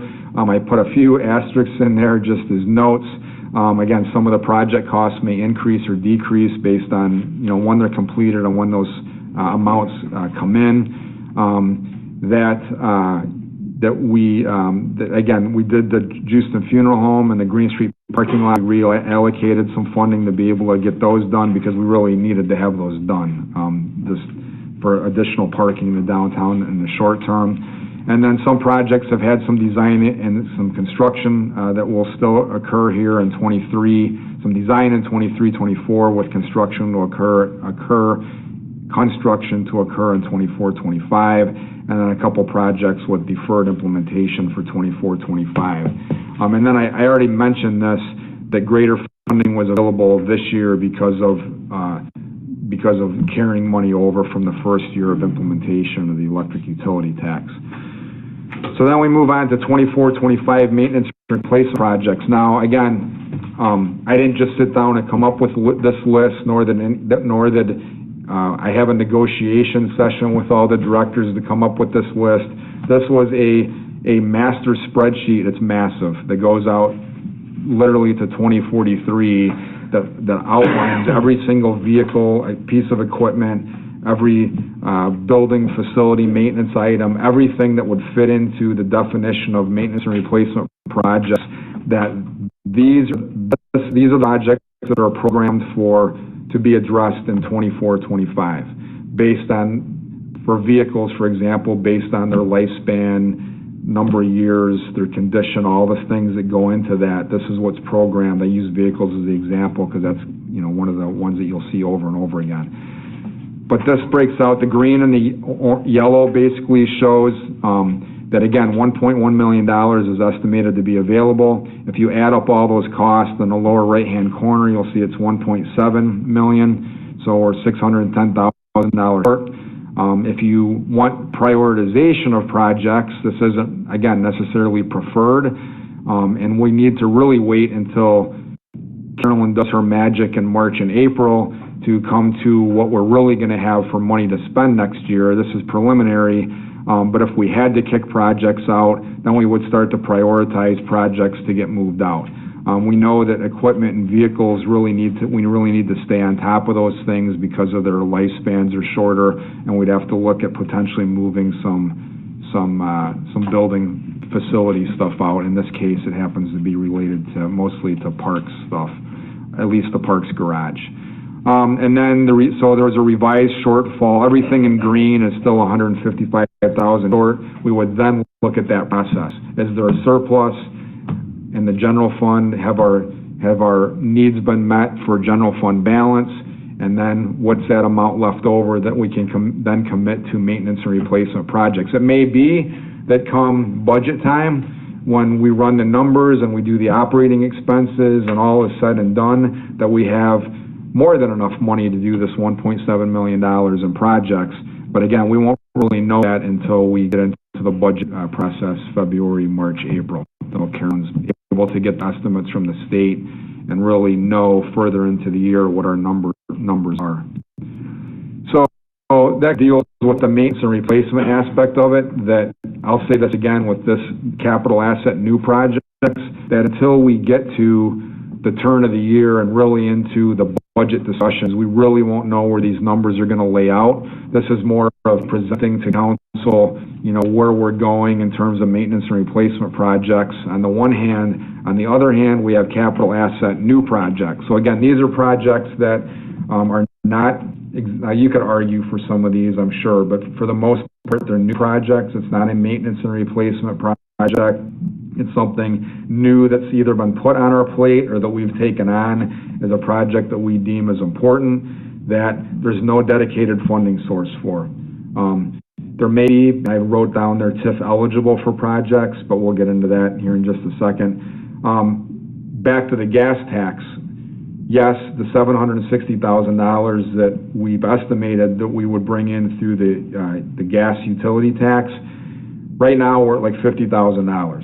Because, first of all, we're not into winter yet, and people have now turned on their gas furnaces and all that, so start to see some increase in that amount, but we haven't been through a full year yet. So we really won't know a full year until next June of what we're bringing in. But we'll know better come March and April after winter's over.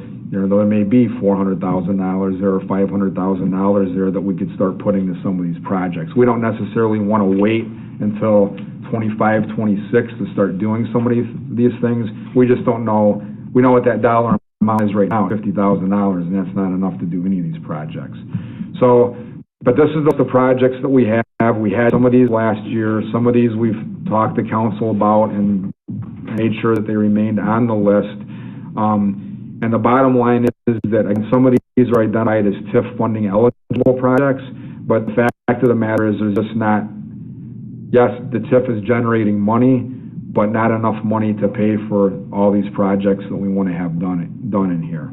And I'll just go through these quick. So we know Route 31 is a project that we're on the hook for at least $1 million more on in that project, and it could be more than that if we have to bury our utilities outside of IDOT's right-of-way.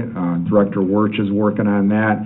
But we know we're at least going to be on the hook for another $1 million for when that happens, probably 25, 26, right in there sometime. That's our best estimate right now. I'll come back to Riverwalk Phase 4. Venice Avenue is on there. We've already done design engineering for Venice Avenue. Yes, it's in the TIF. It's ready to go. It's $600,000. So that's just the amount is what it is. We've talked a couple years with Chief Burke, and I think staff all agreed. Chief Burke and Public Works has been in these discussions for a couple years to have our own dedicated fueling station. We just know that at some point we're not going to be able to rely on the station we use right now on Main Street, and that we're better off having access to our own fueling station. That's the cost for that. Streetscape improvements. We have a streetscape plan in place that's covers our downtown. As you can see, it's more than $10 million. Police build out, really it's City Hall build out. It's more than just police. It's that side of the facility, but it's dedicated to City Hall to finish that build out on that side of the building. We talked about Alderman Glab, I think brought up a few meetings ago, incorporating an annual sidewalk program, so that number's been put in here. And then the Riverside Sidewalk project that we actually included last year, we've also included in this number. So unfunded projects without a dedicated source, like TIF and whatever we bring in through the gas utility tax, are over $18 million. Again, it's not meant to scare council. It's just meant to put it out there. It is what it is. And, we'd like to see where the gas tax actually is. If we can get to that $750,000 or $800,000 a year, then we can start knocking these projects off. But we really won't know, or bonding some of these projects, but we really won't know where we're at with that until at least the spring, when we get through the winter with the gas utility, or more specifically, once we've had it for a year, then we know what an annual amount is.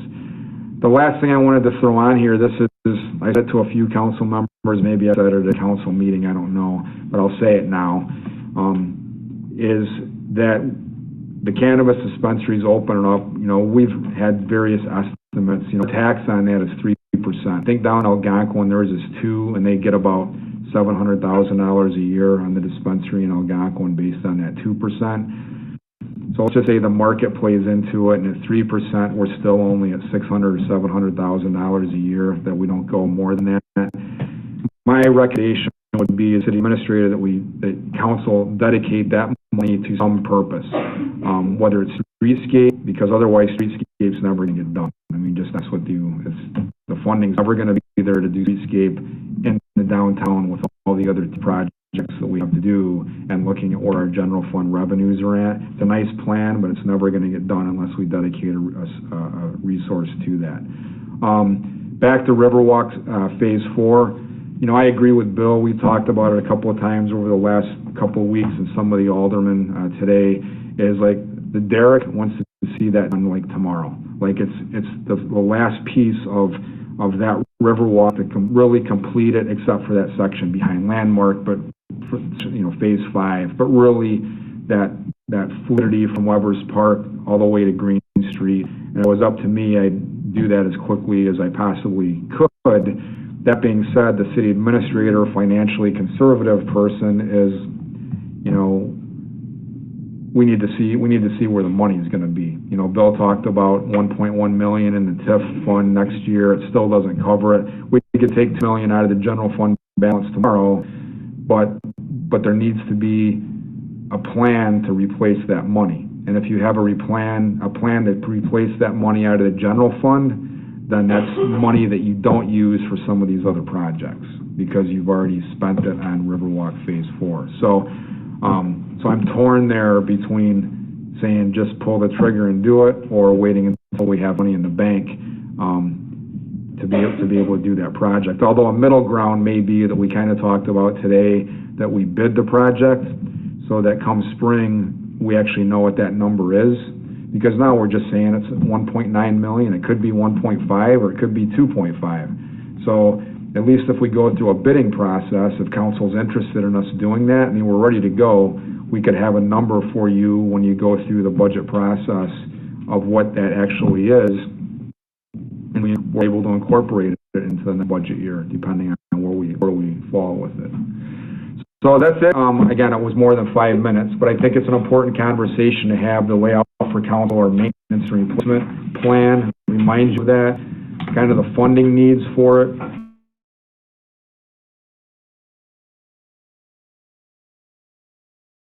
I really think come February, March, April, Carolyn will be able to present a better snapshot on where we are on both of those topics, and whether we'll be able to meet our maintenance and replacement needs, undertake some of these projects. Right now, it's just kind of a status update for you. Thanks. Thank you. Alderman Miller? Thank you, Eric. When I saw this on the packet over the weekend, I searched my house for the plan, the big spreadsheet plan that I think you gave us last year. I couldn't find it, so I don't know what I did with it. I probably recycled it. Nope, I probably put it in the shredder pile. Could you please resend that to me? Yeah, I'll say yes. The caveat is it's probably not completely updated. It's good. I mean, it still has all the projects on it. My focus was on updating it for next budget year, but everything would basically just move up. So Wasn't it in a binder about that thick? It would, yeah. I mean, I just sent you an 11 by 17 sheet of that is in the packet. Yeah. So yeah, the whole thing is, I mean, it's pretty big. Yeah, I can send it out. Hopefully I can email it. Monty, can you print that for me? Because it's not going to come through my, it's not going to come through my email. I remember it was like all the spreadsheets, and it was really little, and I did have to use magnifying glass, which is probably why I threw it out, because I couldn't read it. But whatever you could do, Monty, that would be, I think it would be. Thank you very much. Yeah, I think it'd be a good reference point for all of us if it really goes through 2043. Yeah. Alderman Cook? Well, your projections, I didn't see anything about the gaming on there. Is that part of this? No, so gaming revenues are part of our general fund revenues. So when I talk about a surplus at the end of the day, and you'll experience this when you go through the budget process this year. So we as staff look at all of our general fund revenues, and those revenues are made up of, I don't know, I'll just say 13 different sources, with the biggest ones being property tax, sales tax, and use taxes, income tax.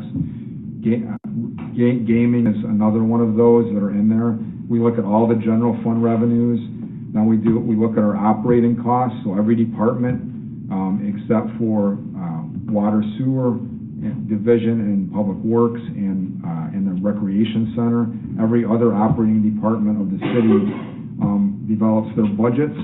So we look at those revenues and we look at the expenses. We obviously fine-tune those, being conservative of both. And if there's a overall surplus from revenues over expenses, then that money can go towards paying for projects. That's how it's done. Yeah. Thank you. That's the simple version of it. Never been through the process, so. Oh yeah, you'll have fun. I hear that. Okay. Any other questions, comments regarding this side of it? All right. You want to get on to the next one, the 2020? Yeah, that one. It kind of leads into the next discussion, so go ahead, Carolyn. Carolyn, it's all yours. Yeah, that goes into the next discussion. As most of you are aware, a couple of you are new to this, we have to have our property tax levy to the county clerk by the last Tuesday in December. The way process works is the next meeting, we have a resolution, I believe, to set the public hearing, which we always have. We don't technically have to have a public hearing, but we've always done that as part of our process. It'll set the dollar amount and the public hearing date, which will be December 18th. So that's where we kind of need to have our discussion now of what we want to set that levy amount to be. One thing that changed since I sent out your supplement, I did get a new estimated EAV from the county. Our EAV did change. It went up to 883, just over 883 million. So it's actually an increase over last year. That does change a lot of the dollar amounts that were in there. It changes the PTEL slightly to $3,280,000. But it all matters on what you guys want to do. Actually, we're not in the budget season as of yet. You did see we have shortfalls in how we're going to fund our capital program. We'll know right off the bat that we'll have increases to operating costs just because we have our union contracts as well as increases for personnel costs across the board. So I guess I'll leave it as that for you guys to start your discussion on what we like to do. I did have 3 options in there. We can really set the levy at whatever you would like. The options were PTEL. That is, if we were not home rule, what you would be allowed to go up to for your property tax levy. It allows you to go up to the CPIU, which this year is, I believe it was 6.7%, but it's capped at 5%. And then the PTEL, what that does is it allows you to take new growth into consideration, so it allows you to grow faster than the 5%. Our PTEL was 6.8, I think. Yeah, 6.8% for this year. Another option would be to just use the new growth amount, which would be anything over the 5%, so 1.8%. We did add in a NISRA tax.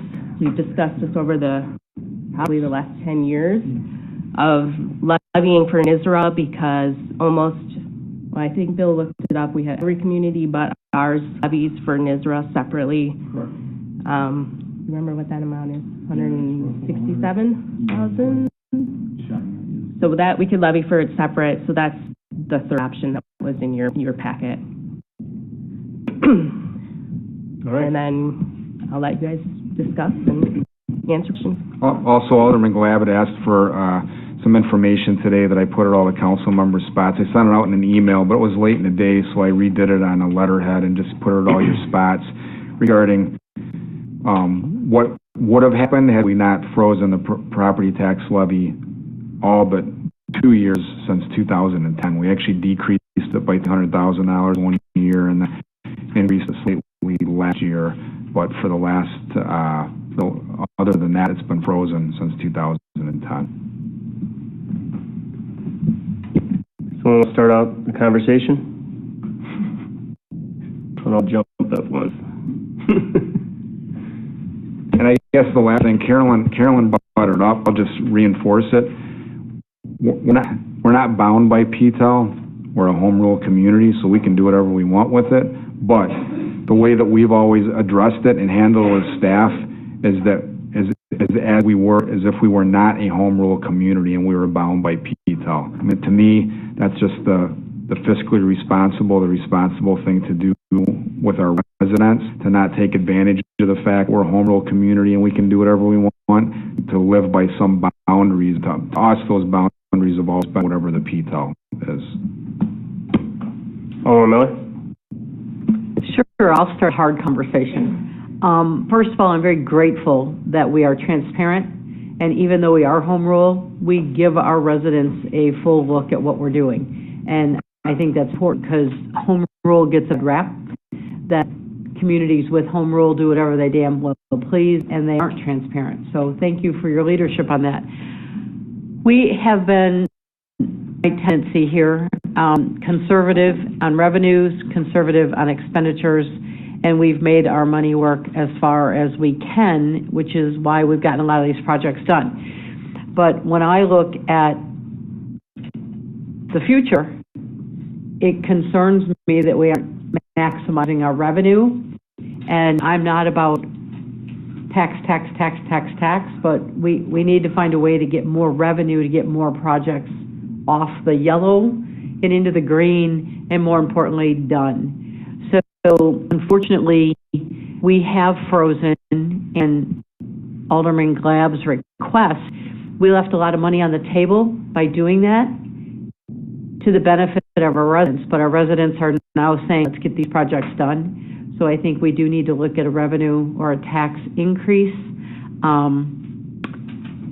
How terrible that sounds, I know, but we're never going to get these projects done if we stay at the same levy.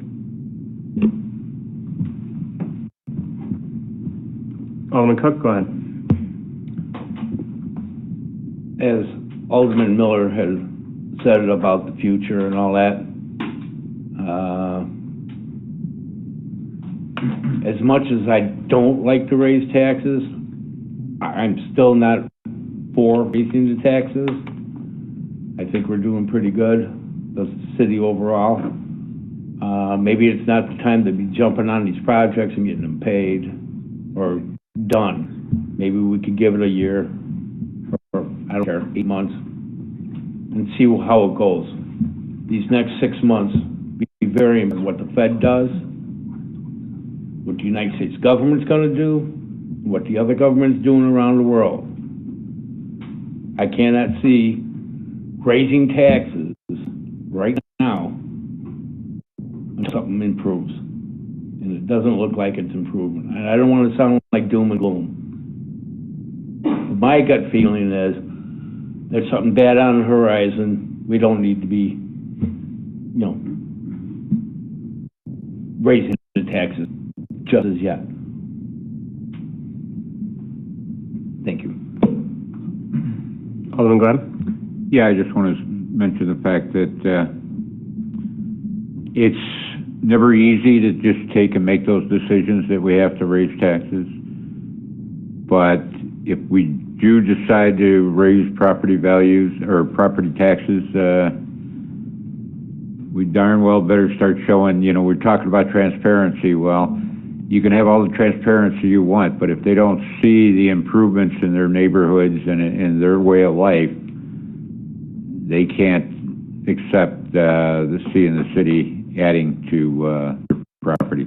So we need to be very responsible as far as to our residents throughout the town to see services being improved, different projects happening, like we talked about the parks and things like that, so that our residents do see improvements in the city when they see their property tax jump, although they may never even notice it, considering what we impact the property taxes compared to the schools and everything else is next to nothing. But they'll still, we can't just say, well, we've kept it flat, because sooner or later we are going to start raising them. But like I say, we need to show people out there that we are taking care of our neighborhoods. We are taking and spreading it out through the whole town, too. Alderman Strack? I would have to echo everyone who spoke so far. Never like making the decision of raising any of those taxes, but I think we have a lot of aging infrastructure issues that are going to come up, and without preparing for that and having that levy increase, we're going to constantly be facing. So as much as I don't love the fact that we need to increase that, we've been flat for all of this time and not had an increase, and we really need to make sure that that infrastructure stays in place. So I'm on board for that. Alderman Bassi? I too agree with everyone else that says we're not comfortable raising taxes, but our taxes are going to go up next year. I would like to hold it flat for one more year and then reevaluate it after that. Alderman McClatchy? Yeah, I agree with that. I think it's the bad timing right now. The township just raised everybody's taxes with the mortgage, got hit with a tax, so I think it would be bad timing right now, and I would look at it again in a year, but if we could just hold it flat right now, I'm okay with that.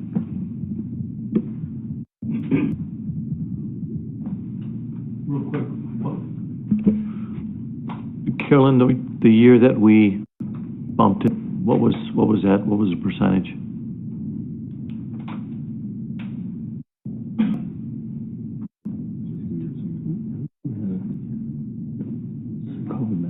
What was the percentage? 3%. It was 3. Okay. Something that I don't, something that's happened over the years, and I really have thought about it, and from time to time, I've had the pie chart with me if I've been at local events that might start questioning taxes, and why are we taxing, why are we always taxing people? And that pie chart does reveal, when you look at your taxes, we're 5.9 of the pie, or 6%, right? Is that where we're at? Yeah, close to that. 5.8. 5.8? Yeah? Okay. So, and there are many other bodies that are larger than us and taking a large, definitely a larger bite at that pie. And one of the significant slides that Derek brought up to us was this 10-year estimate. He's always been conservative, which has been fantastic over the years. But that 10-year estimate of revenues versus maintenance and replacement costs, okay, that doesn't even go into account for new projects, new things that are going to happen. So, I guess, it is a tough thing, but I'm hoping to possibly look at something either this year or next year in regards to some increase on our tax levy. If it doesn't happen this year, you'll have to help me understand, what's going on now for the next, 6 to 12 months, and how is that going to differ from, the next 12 to 24 months. But I have to say somewhere within the next 24 months, 18 months, let's say, we'll have to be looking at some percentage to try to, I'm sorry, I didn't even finish it, but try to significantly hold off on that slide that I'm talking about, where in 27, 28, and 28 and 29, just a huge difference in regards to a cost and what's coming in. And that's just in regards to maintenance and replacements. That's all I have. Thanks. Carolyn, can you or Bill explain the NISRA? Like, how is it now, and what would it look like if that was broke out? So right now, we just pay for it right out of the general fund. So we include what that amount is as part of our regular levy, and then we just... No, so right now, I guess you could say it comes out of our corporate part of the levy. It comes out of just general fund revenues. Right. So whatever revenue. But it's our choice. We could separate that out with this as a separate line item on a tax bill. How would that work if it was changed? So I believe it is a line item. It still would just show up as City of McHenry. Because right now there's line items for IMRF, for police pension, but that doesn't all show up on your tax bill. So with that, Alderman Miller, go ahead. So I would just, again, for discussion purposes, refer everybody back to page 159 of your kit with the 3 recommendations that Carolyn has brought forward to us. The first, of course, has an increase of approximately $20.72 for a $200,000 house. The NISRA levy on its own would be an increase of $16.45. And then, of course, if we just looked at new growth, it would be a total of $8.25 for a $200,000 home, $10.33 for a $250,000. In conversation, and thank you, Andy, for reminding us about a conversation we've had a lot about visible and non-visible improvements, that it's important our residents see visible improvements. So if you ask someone, is it worth spending an extra $20 if you have an average $200,000 home to the city's efforts, and they see that improvement, I think you'd have an overall sense of wellness on, okay, that was the right thing to do. So I do think, thank you, Carolyn, for those recommendations and putting numbers in front of us. I think they're important, but we need to continue to make an effort of visible and invisible improvements. You know, like sidewalks versus lining the sewer. Nobody sees lining the sewer. Every time Director Wirch replaces a water main, nobody sees that money. They see somebody digging up a hole and putting a little thingy in and closing up the hole. So I think we need to just be aware that we need to do a better job at touting our own horn. Agreed. So I guess the question is, I mean, there's some mixed emotions here. By straw poll, how many want to keep it flat for one more year?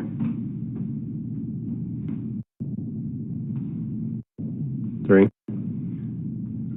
With an increase, taking NISRA and putting it on its own, what do you want to call it? What do you call that? Line item. Line item? Sure, that sounds good.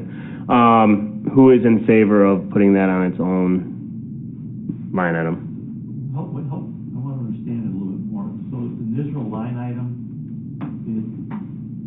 it falls underneath the city of McHenry as a taxing item? Am I understanding it correctly? We're a part of the NISRA organization, Northern Illinois Special Recreation Area, and required to provide services to their clientele. We are the only community in McHenry County that does not make that dues to that organization its own line item. We have chosen not to incorporate that into our tax levy, and we take that out of our general fund. We have the ability and the right to create it as its own levy. Okay, I would be agreeable to that. At least, yeah, get that on its own line item, its own levy. Any others in favor of that?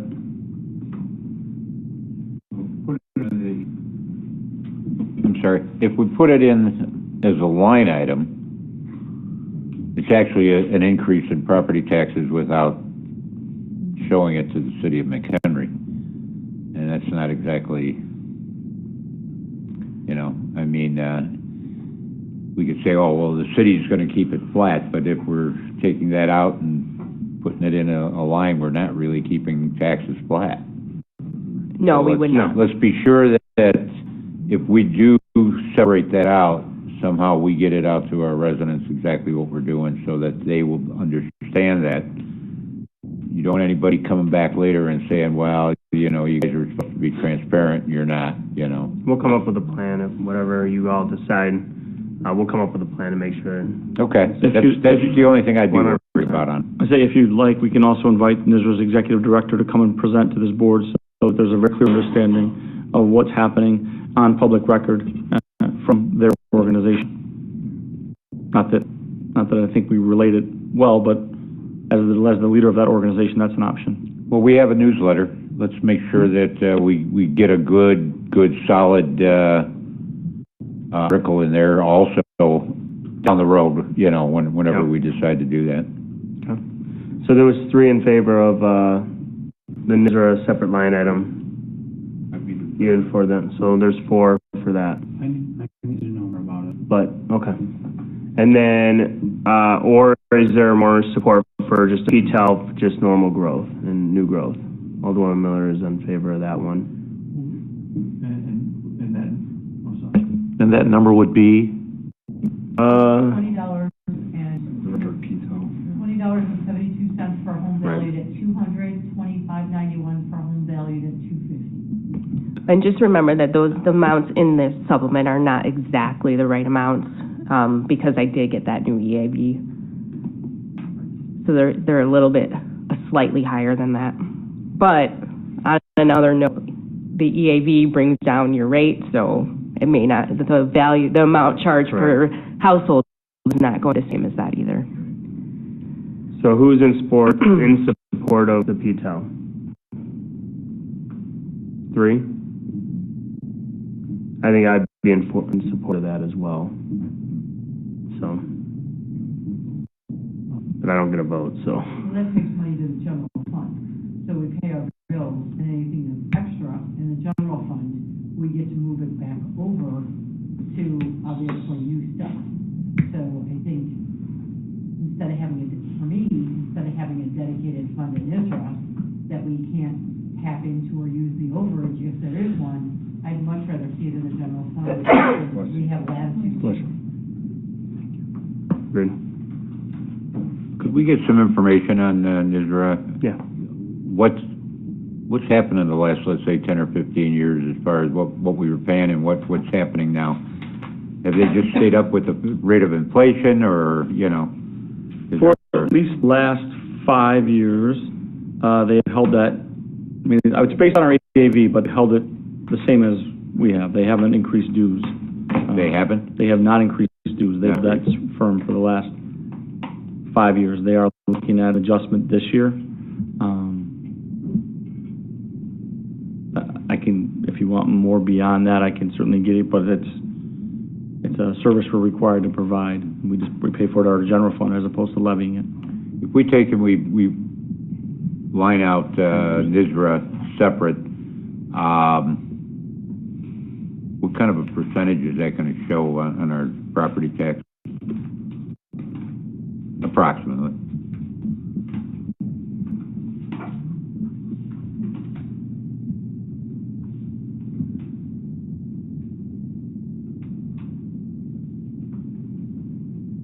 $4.2.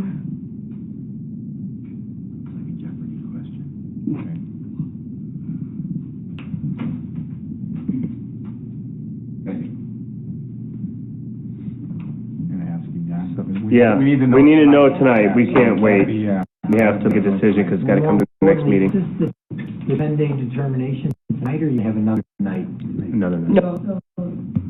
The next meeting is when we'll set the actual hearing, but there has to be a dollar amount. To the hearing, yeah. So once again, PTEL. Alderman Glab, you're out of, all right, so 3. And then NISRA? I thought we were going to, you mean as part of line item? Yeah. Yeah, I mean, as a line item, I'm fine with that. So now there's 2. All right, someone's not voting. There's between those 2. No, right? holding it flat. I had said earlier that I wanted more information on it, and what Alderman Miller said was the information. I need to understand how that plays Right, out. but there's a couple not voting, so I just need to know, like, yeah. So, Originally- I know you want to keep it flat, but that's not gonna work, unfortunately. Well, she could pick flat. Yeah, she already did. Well, then, all right, so. But she needs so 3 let's go others. see- I'm voting flat. Right, but there's only 2. Yeah, I'm fine. Oh, 3. I'm sure. Shoot, jeez. There's 3 flats. All right. Are there any 4 votes? No. Not unless it does switches to the other one. I can't. Aren't you the deciding vote in a tie? It's not a vote anyway, we're just. It's not a vote. Well, it's not a tie. It's I- just, you don't have any direction to the staff. Right. They need direction. It's either Otherwise, you're not gonna let it. It's either PTEL or flat. I think PTEL, like, well, I don't think anyone wants to raise it. I think, you know, there's going to be a few other people, Alderman Glab, I think. There's going to be several of us that are up in a year and a half, and then once again, they're going to not want to do it the first couple of years. So how long are we going to be pushing this down the road? And we're going to be in situations where myself or other council members are trying to get free stuff to try, donations and sponsors and doing all this stuff around the city. We're going to be in a situation where it's only going to get worse. That's really where we're at. So once again, I think, pull the Band-Aid off. It's not a ton of money. Let's be transparent. Let's explain what type of projects that we're looking to do so that residents know, hey, this money is going to be allocated. And I think we've proven it, at least over since I've been here and prior to that, and since some of you have gotten here. I think we've proven that. I think we just need to continue on that road. So, Alderman Strack?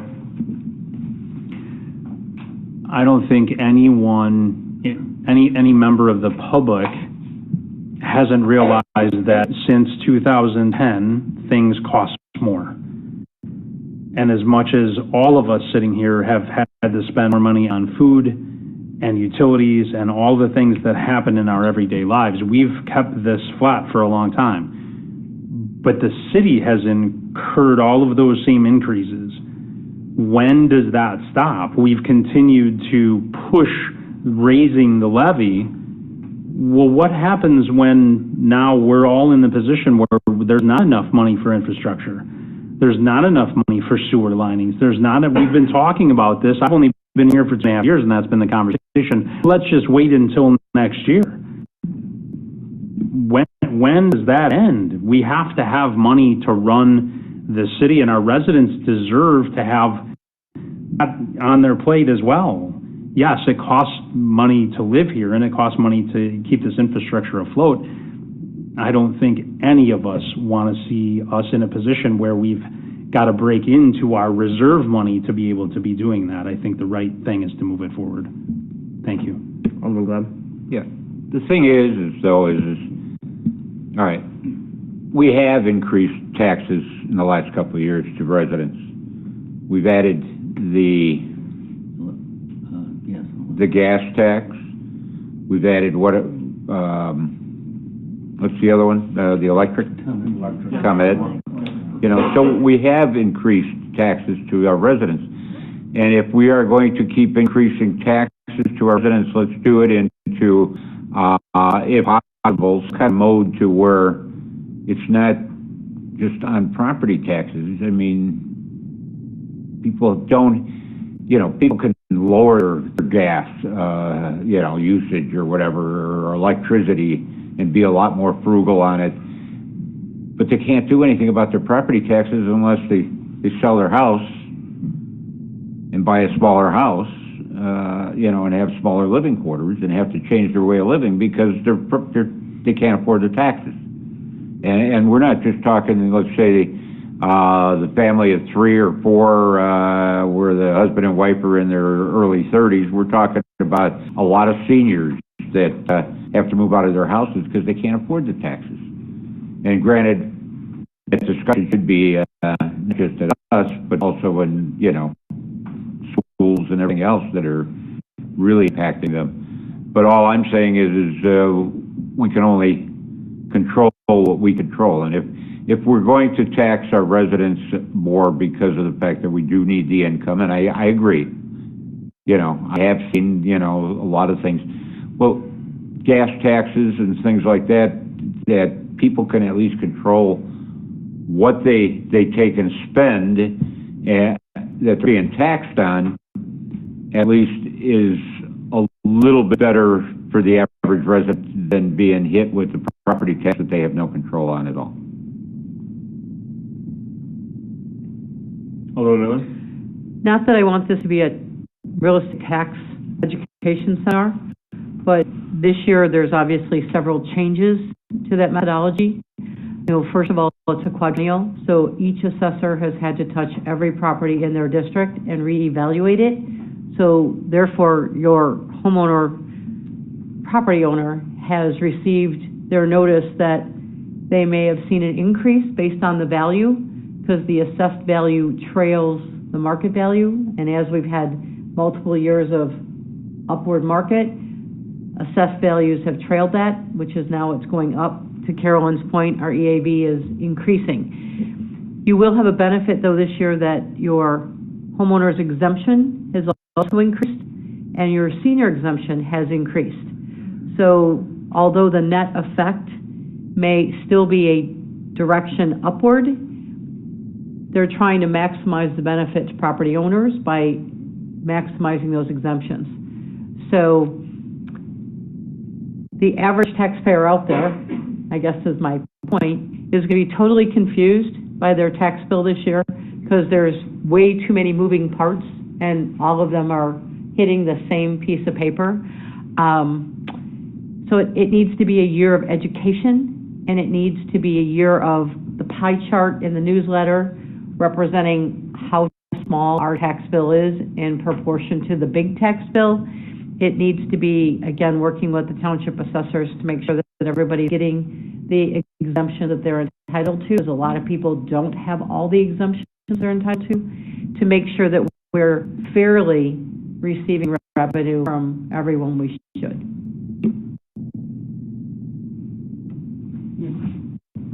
Go ahead.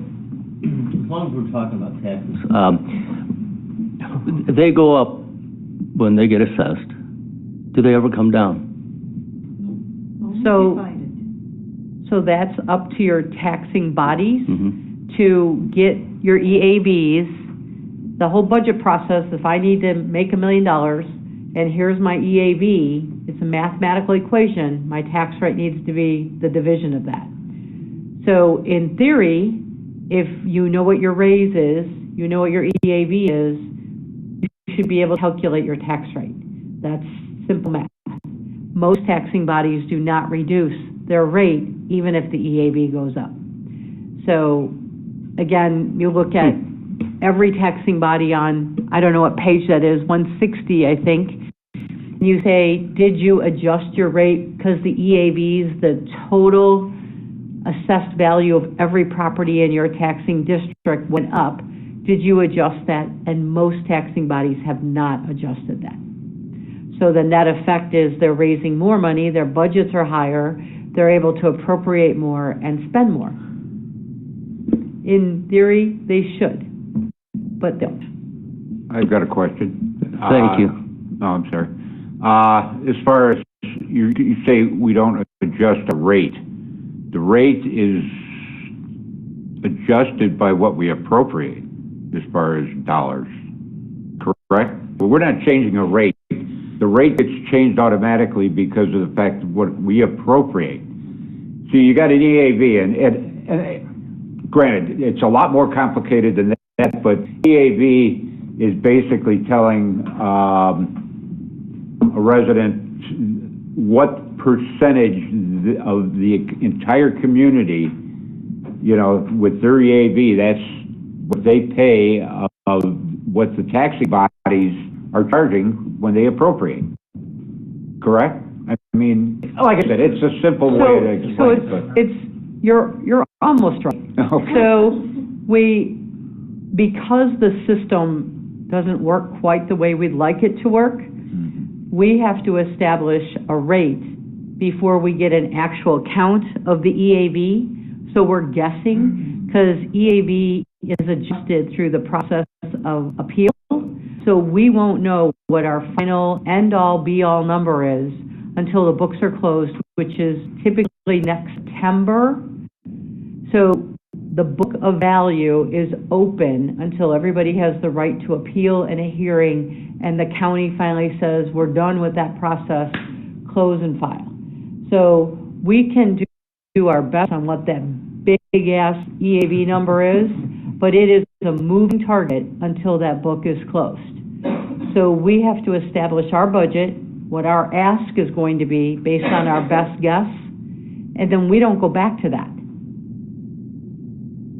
So it's the whole spinning plate in the circus thing. If it was easy, we'd have an EAV on January 1, we'd create a budget on February 1, we'd levy and put a tax bill in the mail on May 1. But it doesn't work that way. The 4 parts of that equation are in the wrong order. Yeah, I never even thought about the appeals that changes that, but.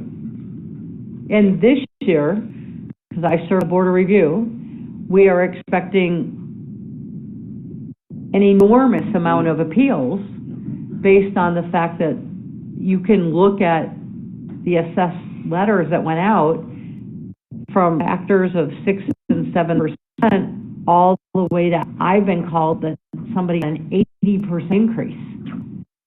So we don't know how many people are going to appeal. Last year was a real light year. It was the last year of the quad, not a whole lot of activity unless your neighborhood transacted more than 10% of the neighborhood. You probably didn't get a big shift.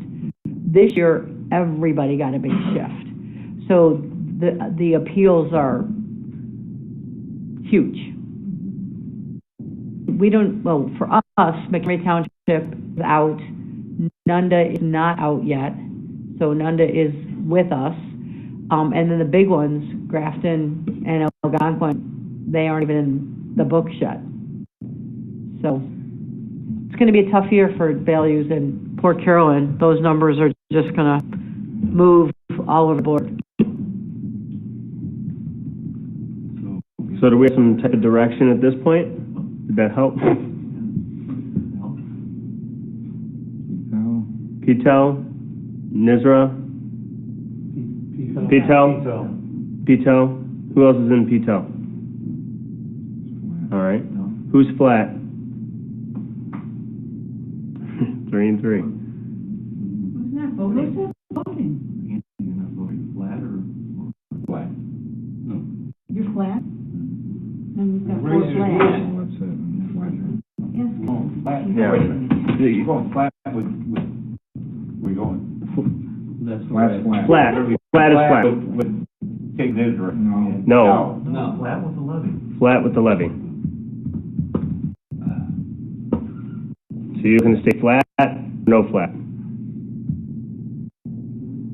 see what you're saying, because we would levy if we separate out the Nizra. So increase or no increase? This year, no increase. All right. So it's flat. Okay. Sue, thank you for explaining all of that. Yeah. Professor Miller, you did good. All right. You know, Mayor, the decision for that is, I think, from what Alderwoman Miller brought up, and that's the fact that, I'm sorry. You're fine. You don't have to Just explain the confusion and everything else that's going on with the taxes this year and the impacts that a lot of people are going to have, that they don't need to see another increase by the city. Okay. Next year, by that time, things hopefully will mellow out. Take it easy there, Alderman. Motion to go into staff reports, are any new staff reports tonight? Monty? I have a question. So I think Derrickson emailed all of you about the schedule next year, like on the resolution we voted for, we had Monday the 19th as a meeting, but that's actually a holiday. February, right? February. Monday, February 19th, but that's actually a city holiday, and he asked if anybody has an objection to Tuesday, February 20th. Is everybody okay with me changing it to Tuesday, February 20th? I never got, okay. I didn't want to just do it and someone say, hey, you know, we voted on Monday. So I'll make that Tuesday the next day, and I'll send you guys a calendar invite. You got my phone calendar invites that one day. You got bombarded with them. So I'll make an update to that. So that's all I got. Thanks, Marty. John, I know you wanted an opportunity to speak, and you've been sitting here, so I'll give you that opportunity right now if you'd like. But you only got a minute and a half. No, just kidding. Just that little button. Thank you. John Smith, by the way, the McHenry Riverwalk Foundation president. I know there's one person in particular I haven't met. What a tough time to speak. I realize why everybody was so solemn when I came in. And you know why I'm here, to talk about the Riverwalk Phase 4. There's so many things I want to say. I tried to write a few things down, and now I can't see it because it's too small. I should have brought a pen and paper. But anyhow, first of all, congratulations on being such a conservative city. I'm a resident, and I appreciate that. I really do. And I can see how difficult it is for you people to go through all of this. That being said, let me just very briefly remind you that in the late 1990s, myself and a couple of other people scribbled together on some bar napkins, I should say breakfast napkins, the concept of the Riverwalk. In December of 1999, we met in the Dobbins house upstairs. Bill was there, I know. There was a pretty large group, and that was our first meeting of the Riverwalk Foundation, and that's when we started laying out these plans. You guys were talking about revenue producers. From day one, the Riverwalk was an economic development project, and that's all it was. That was the focus. And if you look at what's been done to date, I can't imagine there's ever been a bigger revenue-producing project or bigger EDC project in the city of McHenry. We just need this little piece behind Bimbo's to connect everything together. And I know it's the worst time probably to talk to you people now from what I just heard. It's such an important part. We are more well known, and I found this out from Hitchcock Design, who did our design work, who's from Naperville, that the McHenry Riverwalk is known by far to a much greater degree than even the Naperville Riverwalk and other famous places like that. I live right there. People constantly come through. This is such a positive thing for the city of McHenry. I know we're all like kind of, oh, we got to pay this, we got to do this, we got to do that. It's such a positive thing. It produces retail sales taxes. The house I'm in has dramatically improved in value, so have other real estate in the area. So this is a revenue producer for the city of McHenry. Unfortunately, you have to spend some money to do that. And once again, what a terrible time to be talking to you guys. So the cost estimate, and it should be a very accurate cost estimate, is 1.9 to finish that section from 120 to Pearl Street behind Bimbo's. That section has the history of all of the other phases of the Riverwalk that we've drawn upon. So that should be fairly accurate. So I know we have roughly $500,000 in the TIF, somewhere in there. I don't know if that's the right number or not. And the TIF also coincided strictly with the Riverwalk, by the way, too. And I now hear that there's other TIF-eligible projects, which is great. I mean, that's wonderful, and that's what it should be all about. I guess my point is, there's been such an incredible amount of work done with so many stakeholders and property owners and easement documents and engineering documents, contractors, permits. I've been a consultant all my life. I had a firm with over 200 people, and this seems like it's been one of the most complicated projects I've ever been involved in, just due to all the stakeholders. We have everybody on board to finish this piece behind Bimbo's. The plans are ready. We could go to bid immediately. So obviously, to me, I would love to see the city say, okay, we have roughly $500,000 in the TIF. We know next year we're going to get X amount, which is almost going to, get us to what, to 1.5? We said 1.6. I don't know. So we're almost done by the end of next year, and most of the charges for the Riverwalk to the contractor will be coming through summer or next winter or whatever. I mean, that's when the cost is going to actually be realized if you would proceed now. At the very least, I beg you to consider at least letting us look into phasing this. Now, the mention was of the seawall earlier. The seawall in the cost estimate is $200,000, but there's other things that go along with that. There's steel structure underneath the Riverwalk that supports the seawall, and I don't want to get into all those details. So there could be another maybe a couple $100,000 associated with that. So my point is, wouldn't it be great if we could go to bid immediately on the seawall section, and with an agreed upon, let's talk as a family here or whatever, as a city, is agreed upon like a $500,000 expenditure. If the bids don't come in at that, we don't do it. It's as simple as that. But I truthfully, and this is the time to do it. The water's going to be down 2 feet very shortly here. This is the time when you build seawalls and do those types of things, you have a lot less of activities that you have to worry about on the chain, obviously. But we have such an incredible momentum and such a positivity throughout this city of McHenry. People are in love with this thing. When we first started this, it wasn't like that. We had a lot of naysayers. And now, I mean, I barely speak to anybody that doesn't love this.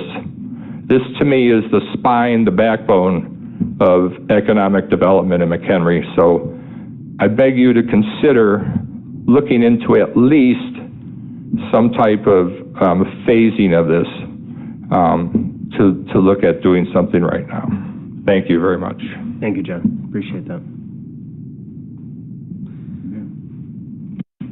Alderman Santi?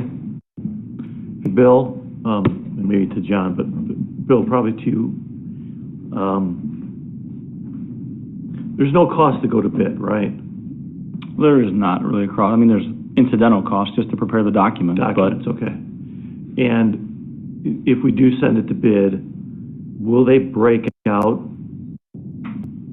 phases of phase 4, aka the wall, the we can wall?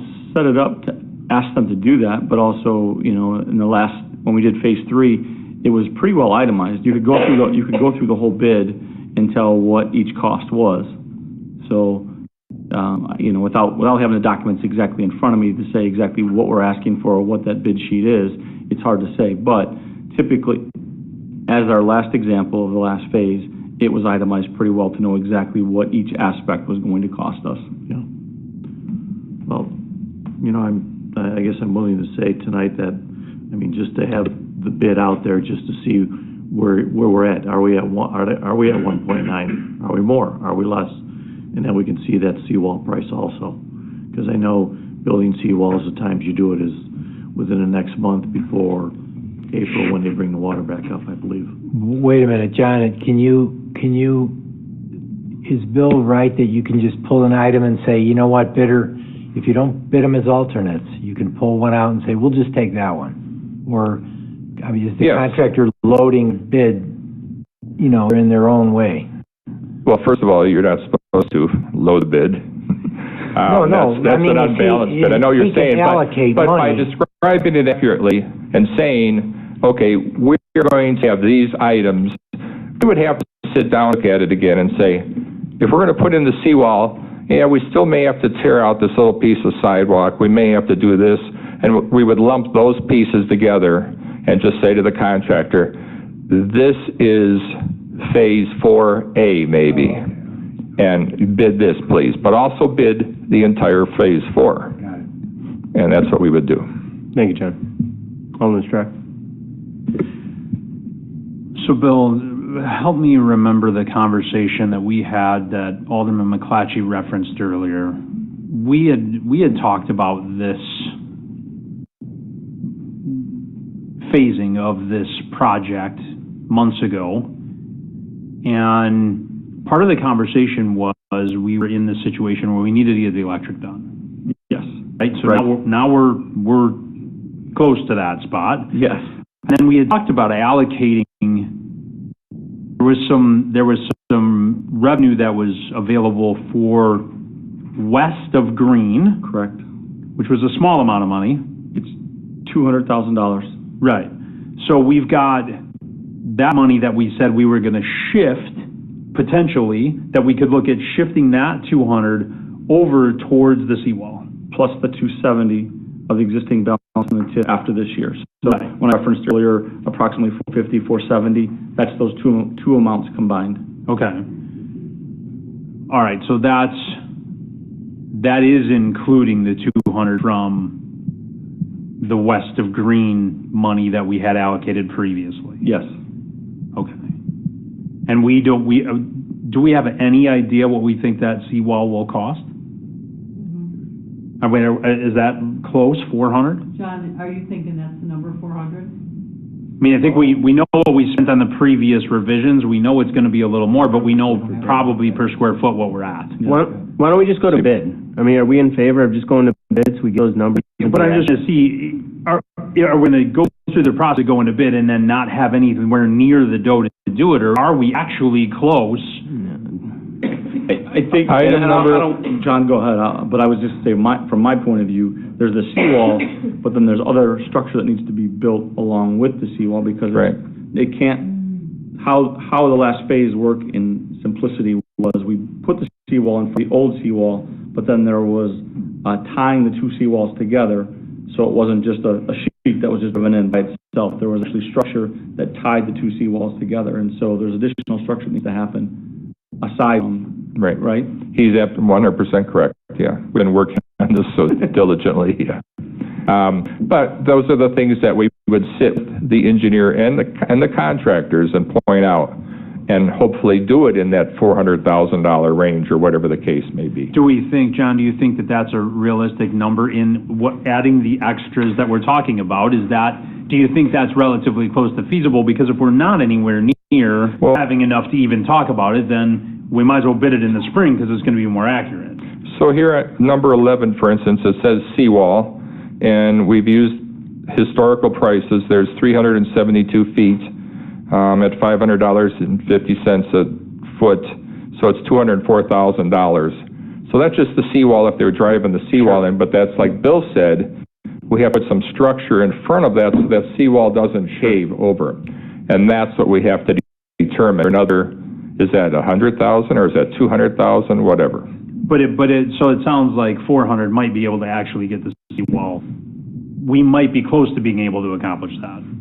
We're not way out of the ballpark. Okay. I personally think it's going to be tight just based on where everything seems to be at. I always think we're going to be good, and the numbers come back like the sheriff's restroom, and you're like, wait, all of a sudden we're at $900,000 for a 1,500 square foot building. Well, it sounds like all in Sandy's comment though, I'm going to bid, we're closer than farther away. I didn't want to, if we're going to bid it and it's 650, then we're out of line, but if we're close. I say we just bid it. Yeah. I mean, right? Do you need a motion for that? No motion. Yeah, I'm totally for bidding. Yes. At least we have a map. So we'll bring it forward to make, Yeah. Anything to go to bid, or you just prepare the documents and go to bid? We can just prepare the documents and go to bid. Is that what council would like? Because any decision comes back before you to vote on. It doesn't, I'll use this as, we haven't really gone to request to advertise for a lot of our projects recently. We've had these discussions, we've taken it, and then the results come before you. Even if it's a budgeted item, like the electric was a budgeted item, bids came back to you for ultimate approval. So it's council's decision to not proceed with council. Will at least go for bid? I think we don't want to. I think Alderwoman Miller has a comment. I just have a couple. John, remind me of the conversation that you and I had, because I'm forgetting it. The River Foundation has no money right now, right? We have about 30. Carolyn would know, 30,000 in the bank account. And are you planning on doing any fundraising? No, when we first started, we did some massive fundraising, including, I forget how much we had, Bill. It was a couple million, wasn't it? Well, $1 million. Because the bridge itself was $1 million. Yeah. Yeah, and that's dried up. We use it for phase 2 and for the Miller. Right. We do not have any more fundraising possibilities, unless, actually, we don't, no. So you and I had also talked about the expansion of the fire globes.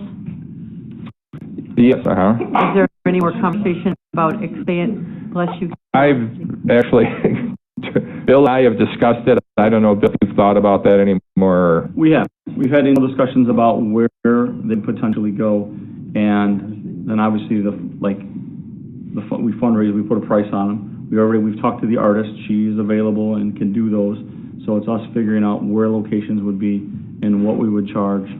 Does that money go to, is it a Riverwalk Foundation project as a fundraiser?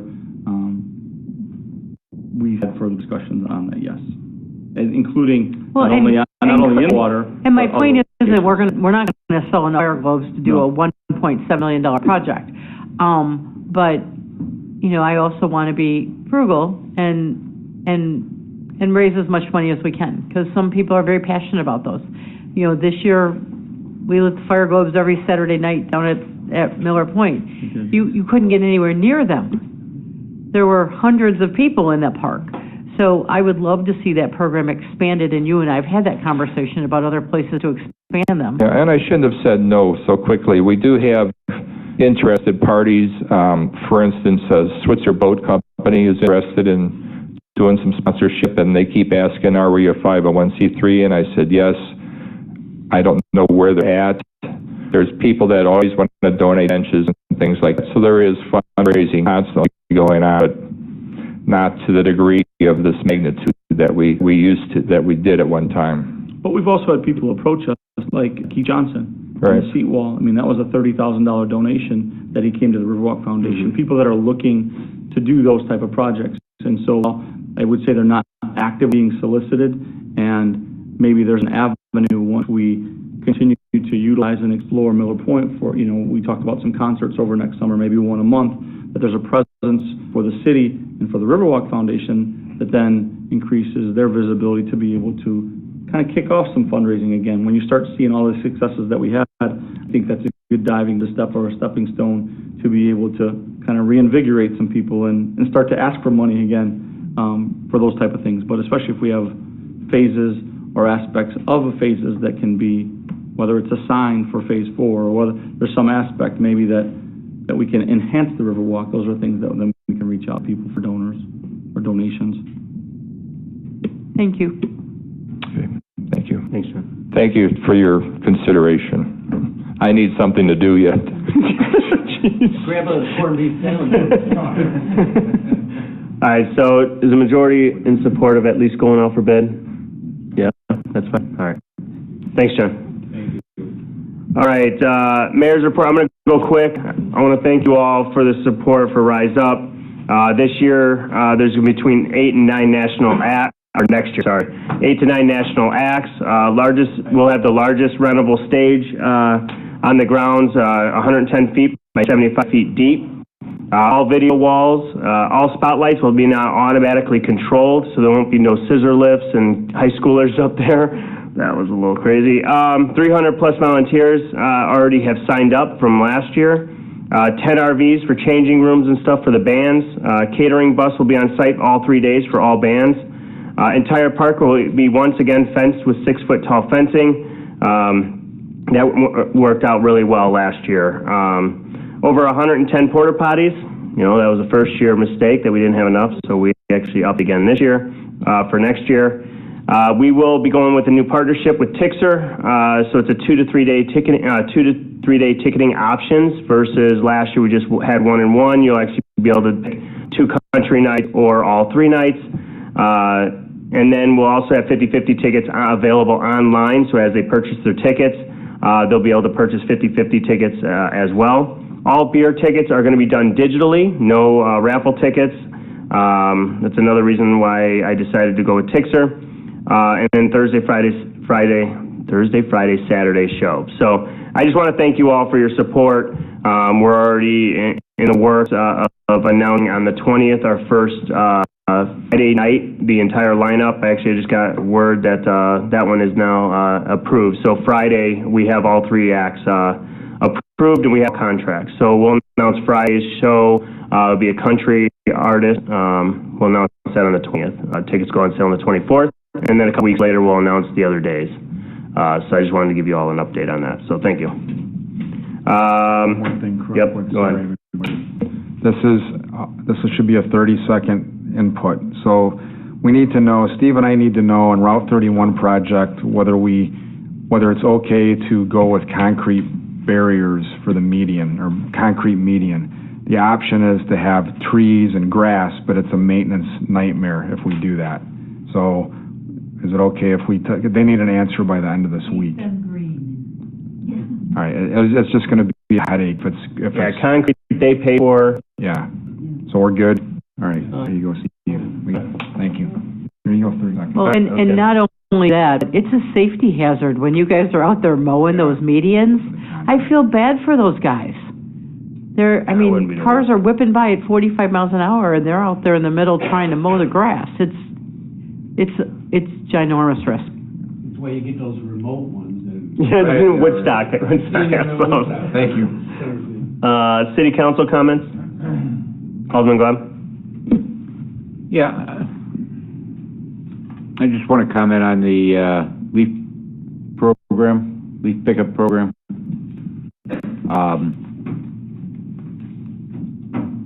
When we approved was that for the entire contract? Or was that just for 1 year that we trying it out? I can't remember. Does anybody remember right off that? I believe it's for the rest of the contract, but I'll double check. Yeah. I mean, let's look at that, and maybe we might want to readdress it for one, because some things we never thought of is if you have piles of leaves that are sitting there for, you get it ready on, let's say you have a pickup that ends on Friday, and you're working over the weekend, and you pile them out there. You may not get a pickup for almost 2.5 to almost 3 weeks, almost. Let's say 2.5 weeks. There's a lot of mold that gets picked up into those piles that you don't even think of. You think of the fact that, that's another thing we should check in the contract. Does it have to be within 4 feet of that curb? Because that's their rules. And the problem winds up is you can look at my lot, you can see how many leaves I've got out there, and I'm from one side of the lot to the other, and as high as it's piled up, if I get it within 4 feet, it's gonna fall into the street.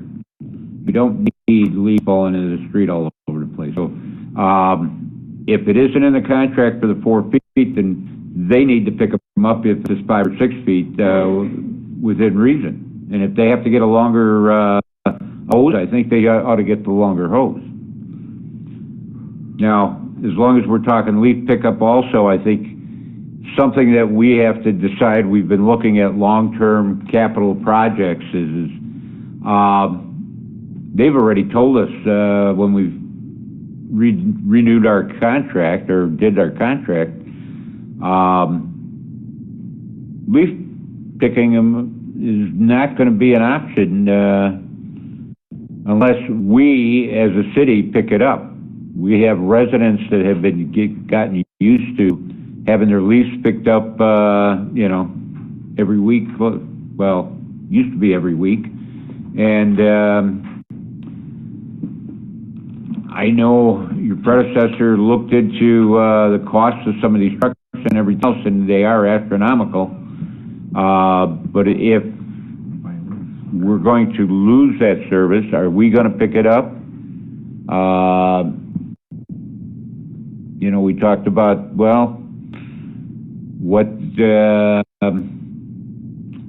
our residents see for their additional property tax? Maybe this is something that they'll see that all of a sudden they see a Sid McHenry truck that's actually picking it up, their leaves.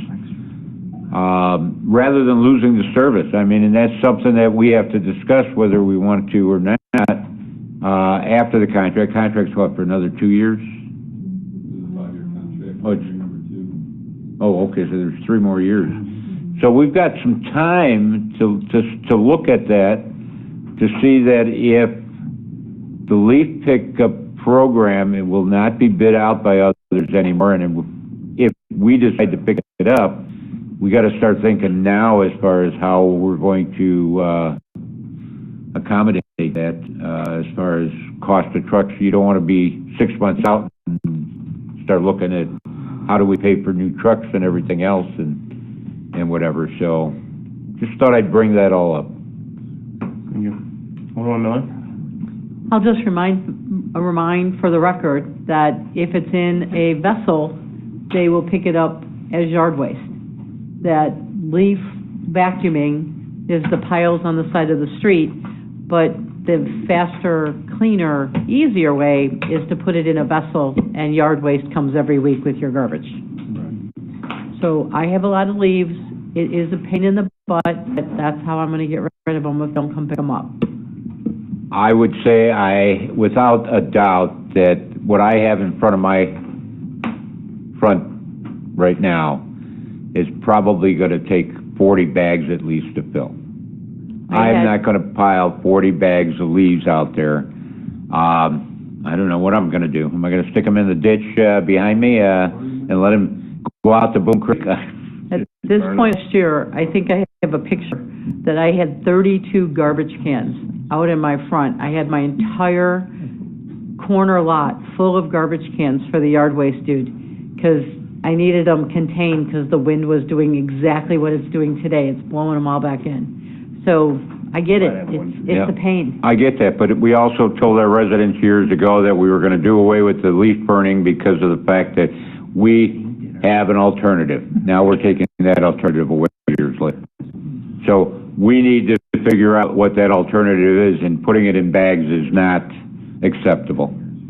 There's got to be a better solution. Alderman McClatchy? Thank you. Chief or Ross, do we have an update on Elman and Hazelcrest, the issues over there?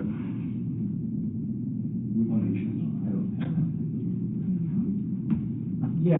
You put- I'll send council an email. Okay. And the camera worked out and everything? Yeah, it's still on. Okay, good. That's good. All right. Any other city council comments? No? All right. At this time, we're going to go into executive session. I'd ask the public, if you don't mind, I know you stuck it out the entire time. It'll be a pretty quick one, but we're going to executive session to discuss the purchase or lease of real estate property for the use of the public body, 5 ILCS 120-2C5. At this time, looking for a motion to enter executive session. Alderwoman Miller? So moved. Alderman Strack for a second. Yep. Clerk, please call the roll. Alderwoman Miller? Yes. Alderman Strack? Yes. Alderman Cook? Yes. Alderman Santee? Yes. Alderman Glad? Yes. Alderman McClatchy? Yes. Alderwoman Bassey? Yes. Thank you. We're going to do a roll call. Now, you're good, Monty. We can go ahead and